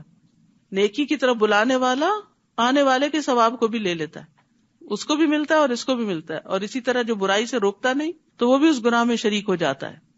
وقالت الیہود ید اللہ مغلولہ غلت ایدیہم ولعنوا بما قالوا بل یداہ مبسوطتان۔ اور یہود کہتے ہیں کہ اللہ کا ہاتھ بندھا ہوا ہے، نعوذ باللہ، کہ اللہ بخیل ہے، باندھ دیے گئے ہاتھ ان کے، اور وہ لعنت کیے گئے اس قول کی وجہ سے، یعنی اللہ کے بارے میں بری بات کرنا کوئی مذاق ہے؟ جو ایسا کرے گا اس پر کیا ہے؟ لعنت ہے، وہ اللہ کی رحمت سے دور ہے کیونکہ اس نے اللہ کو ناراض کر دیا۔ بلکہ اس کے دونوں ہاتھ کھلے ہوئے ہیں، وہ جس طرح چاہتا ہے خرچ کرتا ہے، یعنی جتنا چاہتا ہے خرچ کرتا ہے، جتنا چاہتا ہے جس کو عطا کرتا ہے۔ اور یقیناً جو کچھ آپ پر آپ کے رب کی طرف سے نازل کیا گیا ہے وہ ان کی اکثریت کو سرکشی اور کفر میں ضرور بڑھا دے گا، اور ہم نے ان کے درمیان قیامت کے دن تک کے لیے عداوت اور بغض ڈال دیا۔ جب کبھی انہوں نے تمہارے خلاف جنگ کے لیے آگ بھڑکائی اللہ نے اسے بجھا دیا، اور وہ زمین میں فساد کی کوشش کرتے ہیں، اور اللہ فساد کرنے والوں کو پسند نہیں کرتا۔ حدیث میں آتا ہے کہ اللہ سے بڑھ کر کوئی صبر کرنے والا نہیں جو تکلیف دہ بات سن کر صبر کرے۔ ہم نے کسی کو کچھ دیا نہیں ہوتا، صرف سلام دعا ہی ہوتی ہے، اگر وہ ہمیں گھور کے بھی دیکھے یا کوئی ایسا جیسے میں تو ہم اس سے لڑ پڑتے ہیں، ہم سے صبر نہیں ہوتا۔ اللہ رب العزت جس نے تمام انسانوں کو وہ سب کچھ دیا جو ان کے پاس ہے، وما بکم من نعمت فمن اللہ، اس کے باوجود وہ اللہ کے بارے میں نعوذ باللہ غلط باتیں کرتے ہیں، تو اللہ سبحانہ تعالیٰ پھر بھی صبر کرتے ہیں، ان کو فوری سزا نہیں دیتے کہ ادھر کسی نے مذاق اڑایا دین کا یا اللہ سبحانہ تعالیٰ کا یا کسی رسول کا تو اللہ تعالیٰ اس کی زبان میں ہی پکڑ لے، نہیں، ایسا نہیں ہوتا۔ رسول اللہ صلی اللہ علیہ وسلم نے فرمایا تکلیف دہ بات سن کر اللہ سے زیادہ صبر کرنے والا کوئی نہیں۔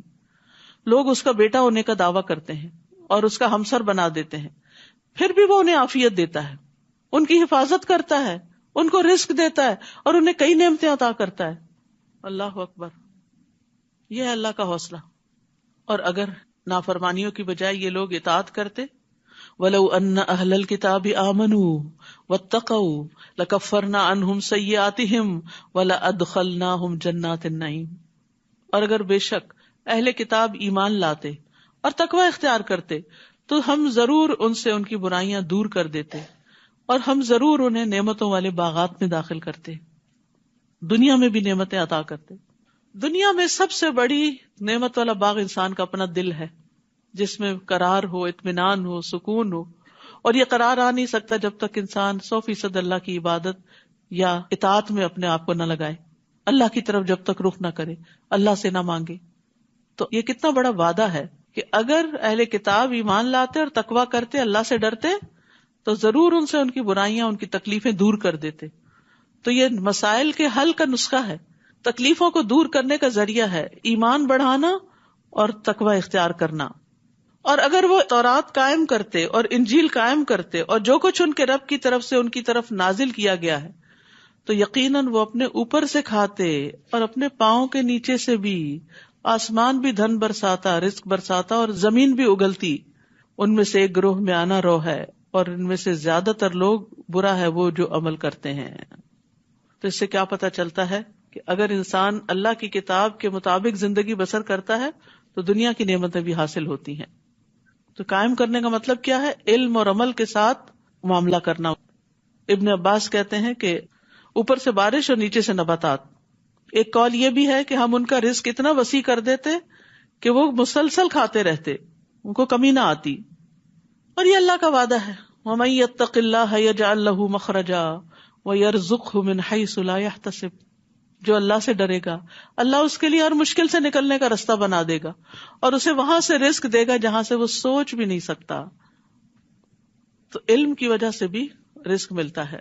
انس بن مالک رضی اللہ عنہ کہتے ہیں کہ نبی صلی اللہ علیہ وسلم کے زمانے میں 2 بھائی تھے، جن میں سے ایک تو نبی صلی اللہ علیہ وسلم کی خدمت میں آتا تھا اور دوسرا بھائی کماتا تھا۔ چنانچہ کمانے والے بھائی نے اپنے بھائی کے بارے میں نبی صلی اللہ علیہ وسلم سے شکایت کی کہ یہ کچھ کام نہیں کرتا، یہ آپ ہی کے پاس بیٹھا رہتا ہے۔ آپ نے فرمایا شاید کہ تم اس کی وجہ سے ہی رزق دیے جاتے ہو، تمہیں جو اللہ نے وسعت دی ہوئی ہے وہ اس کام میں لگنے کی وجہ سے دی۔ اور قرآن تو ویسے ہی بابرکت کتاب ہے، کتاب انزلناہ الیک مبارک۔ بعض مفسرین کہا کرتے تھے ہم قرآن پڑھنے میں مشغول ہوئے تو ہمیں دنیا میں برکات اور بھلائیوں نے ڈھانپ لیا، کیونکہ یہ بھلائیاں صرف آخرت کے لیے نہیں دنیا کے لیے بھی ہیں۔ پھر فرمایا یا ایھا الرسول بلغ ما انزل الیک من ربک، اے رسول پہنچا دیجئے جو آپ کی طرف آپ کے رب کی طرف سے نازل کیا گیا ہے، اور اگر آپ نے ایسا نہ کیا تو آپ نے اس کا پیغام نہیں پہنچایا، اور اللہ آپ کو لوگوں سے بچائے گا، بے شک اللہ کافر قوم کو ہدایت نہیں دیا کرتا۔ یاد رکھیے جو کچھ رسول کی طرف آیا ہے، ما انزل الیک من ربک، وہ وحی کی روشنی میں آیا، وہ وحی ہے۔ وہ اپنی طرف سے باتیں نہیں کرتے تھے اور اپنے دل کی خواہشات پر مبنی تعلیمات نہیں دیتے تھے۔ تو اسی لیے حدیث پر ایمان لانا، جو صحیح احادیث ہیں، وہ بھی ضروری ہے۔ حسان بن عطیہ کہتے ہیں کہ جبریل علیہ السلام نبی صلی اللہ علیہ وسلم کے پاس سنت لے کر اترتے تھے، یعنی قرآن کے علاوہ سنت بھی اترتی تھی۔ جس طرح آپ کو قرآن سکھاتے اسی طرح سنت کی تعلیم بھی دیتے۔ رسول اللہ صلی اللہ علیہ وسلم نے فرمایا جان لو ان قریب ایک وقت آنے والا ہے کہ کسی شخص کو میری کوئی حدیث پہنچے گی اور وہ تکیہ لگائے ہوئے اپنی مسند میں بیٹھا ہوگا، ریلیکس ہو کے کاؤچ پہ بیٹھا ہوگا، اور کہے گا ہمارے اور تمہارے درمیان اللہ کی کتاب ہی کافی ہے، بس جو کچھ اس میں حلال پائیں گے اسے حلال سمجھیں گے اور جو اس میں حرام پائیں گے اسے حرام سمجھیں گے، یعنی صرف قرآن کافی ہے۔ جبکہ حقیقت یہ ہے کہ جسے اللہ کے رسول نے حرام کیا وہ بھی اسی طرح حرام ہے جسے اللہ نے حرام کیا۔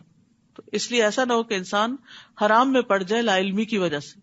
کہہ دیجئے اے اہل کتاب تم کسی چیز پر نہیں ہو جب تک کہ تم تورات اور انجیل کے احکام کو قائم نہ کرو، اور اسے بھی جو کچھ تمہاری طرف تمہارے رب کی طرف سے نازل کیا گیا ہے، اور یقیناً جو کچھ آپ پر آپ کے رب کی طرف سے نازل کیا گیا وہ ان میں سے اکثر لوگوں کو سرکشی اور کفر میں ضرور بڑھا دے گا، بس آپ کافر قوم پر افسوس مت کیجیے۔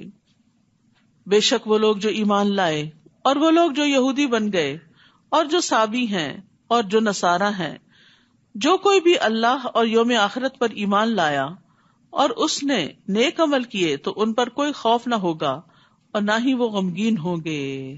سبحان اللہ. ایمان اور عمل صالح کا نتیجہ کیا ہے؟ خوف اور رنج سے نجات.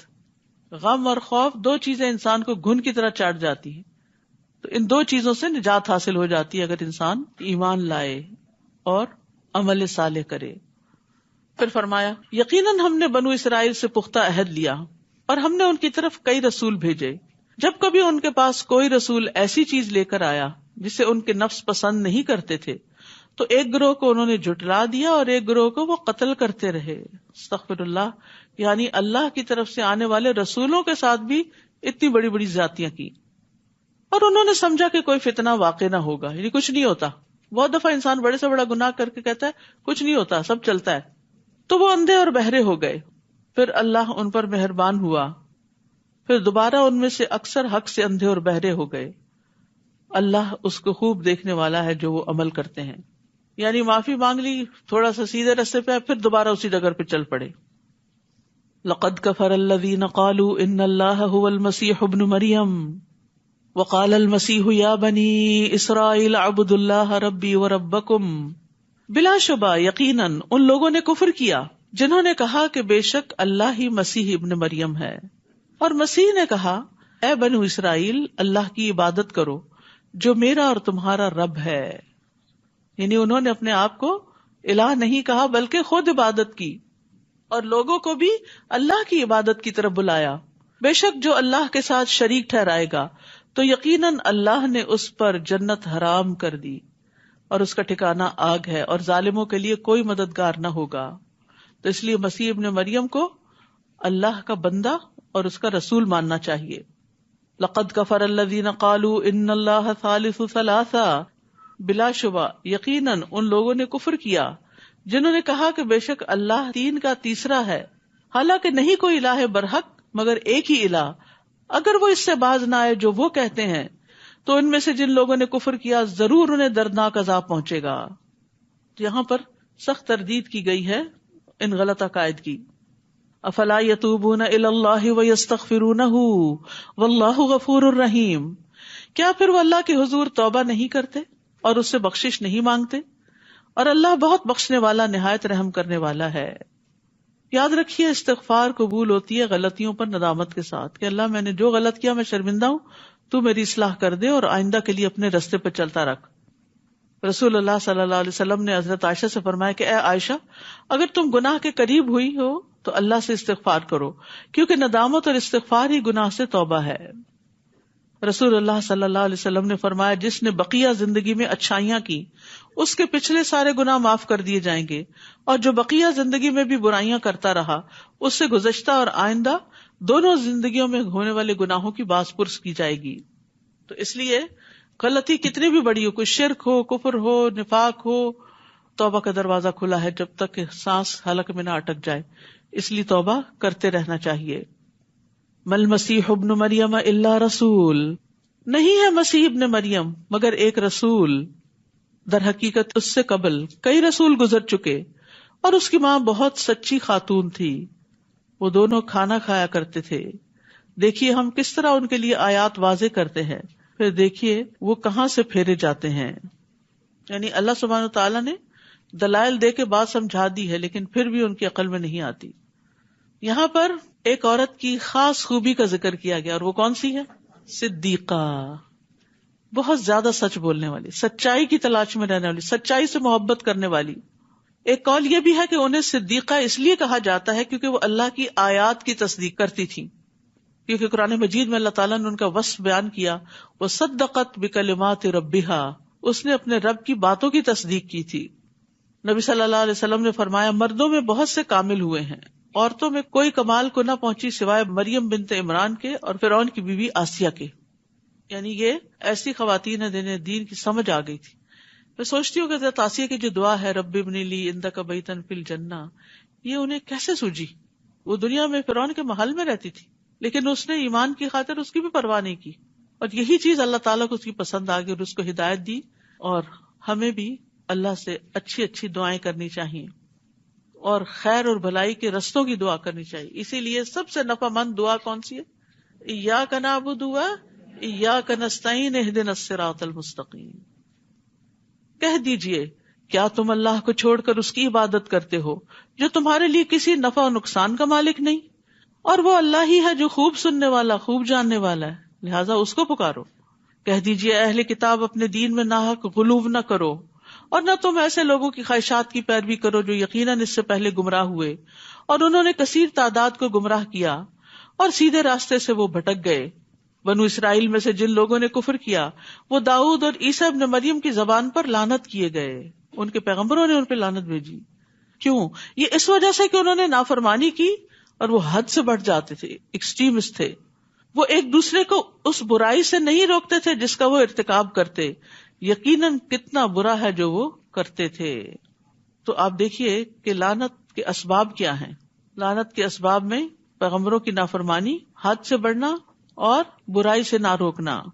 یہاں برائی سے نہ روکنے والا اہل کتاب کے مشابہ قرار پایا ہے۔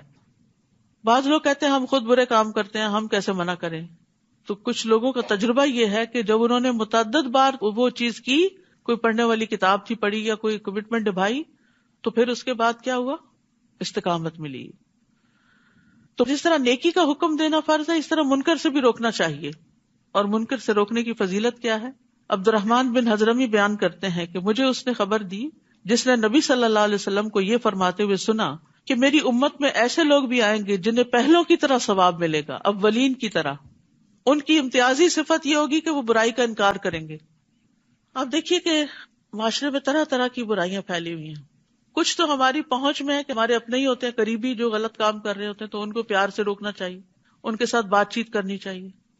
بعض اوقات ہسبینڈ کسی غلط کام میں مبتلا ہو جاتے ہیں، کوئی حرام کمانے لگتے ہیں یا کوئی رشوت لینے لگتے ہیں یا اور اس طرح کا کوئی غلط کام کرنے لگتے ہیں، کبھی آپ کے نوٹس میں آتا کبھی نہیں آتا، تو ان کے ساتھ بھی پیار سے محبت سے کچھ نہ کچھ ان کو آخرت کی فکر دلا کے، اللہ کی محبت کی بات کر کے، حلال کے جو نسلوں پر اچھے اثرات ہیں اس کی بات کر کے ان کو غلط چیزوں سے روکنا چاہیے، تاکہ کم از کم آپ بری ذمہ ہو۔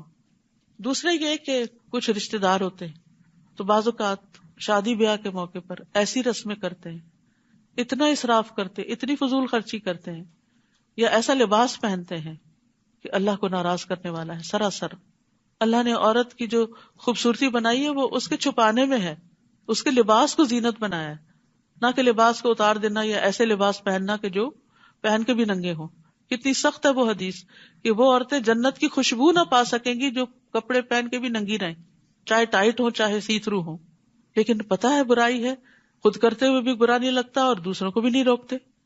اپنے بچوں کو بھی روکنے کی ضرورت ہے، یہ نہیں کہ پیچھے ہی پڑ جائیں، لیکن اس برائی سے نفرت کا ایک اظہار ضروری ہے کہ میں اس سے راضی نہیں۔ ہو سکتا ہے کسی دن اللہ ان کو بھی توفیق دے کہ وہ اس سے بچ جائیں۔ آپ ان کی اکثریت کو دیکھتے ہیں کہ وہ ان لوگوں کو اولیاء دلی دوست بناتے ہیں جنہوں نے کفر کیا۔ یقیناً کتنا برا ہے جو انہوں نے اپنی جانوں کے لیے آگے بھیجا کہ اللہ ان پہ ناراض ہوا اور وہ عذاب میں ہمیشہ رہنے والے ہیں۔ اگر وہ اللہ پر اور نبی پر اور اس پر ایمان لاتے جو اس کی طرف نازل کیا گیا تو وہ انہیں اولیاء نہ بناتے، مگر ان میں سے اکثر نافرمان ہیں۔ لَتَجِدَنَّ أَشَدَّ النَّاسِ عَدَاوَةً لِلَّذِينَ آمَنُوا الْيَهُودَ، یقیناً آپ ضرور لوگوں میں سے ایمان والوں کی دشمنی میں سب سے زیادہ سخت یہود کو پائیں گے، اور ان لوگوں کو جنہوں نے شرک کیا، اور آپ ضرور ان میں ایمان والوں کے لیے محبت میں سب سے زیادہ قریب ان لوگوں کو پائیں گے جنہوں نے کہا کہ بے شک ہم نصارہ ہیں۔ یہ اس لیے کہ ان میں علماء ہیں اور راہب ہیں، اور کیونکہ وہ تکبر نہیں کرتے۔ تو جو تکبر نہیں کرتا وہ کسی کے ساتھ بھی بنا کے رکھ سکتا ہے۔ تو اللہ سبحانہ وتعالی ہمیں بھی علم عطا کرے، زہد عطا کرے، اور ہمیں تکبر سے بچائے اور انسانیت کی خیر خواہی کے کاموں کے لیے چن لے۔ وآخر دعوانا ان الحمد للہ رب العالمین، سبحانک اللہم وبحمدک، اشہد ان لا الہ الا انت، استغفرک واتوب الیک۔ السلام علیکم ورحمۃ اللہ وبرکاتہ۔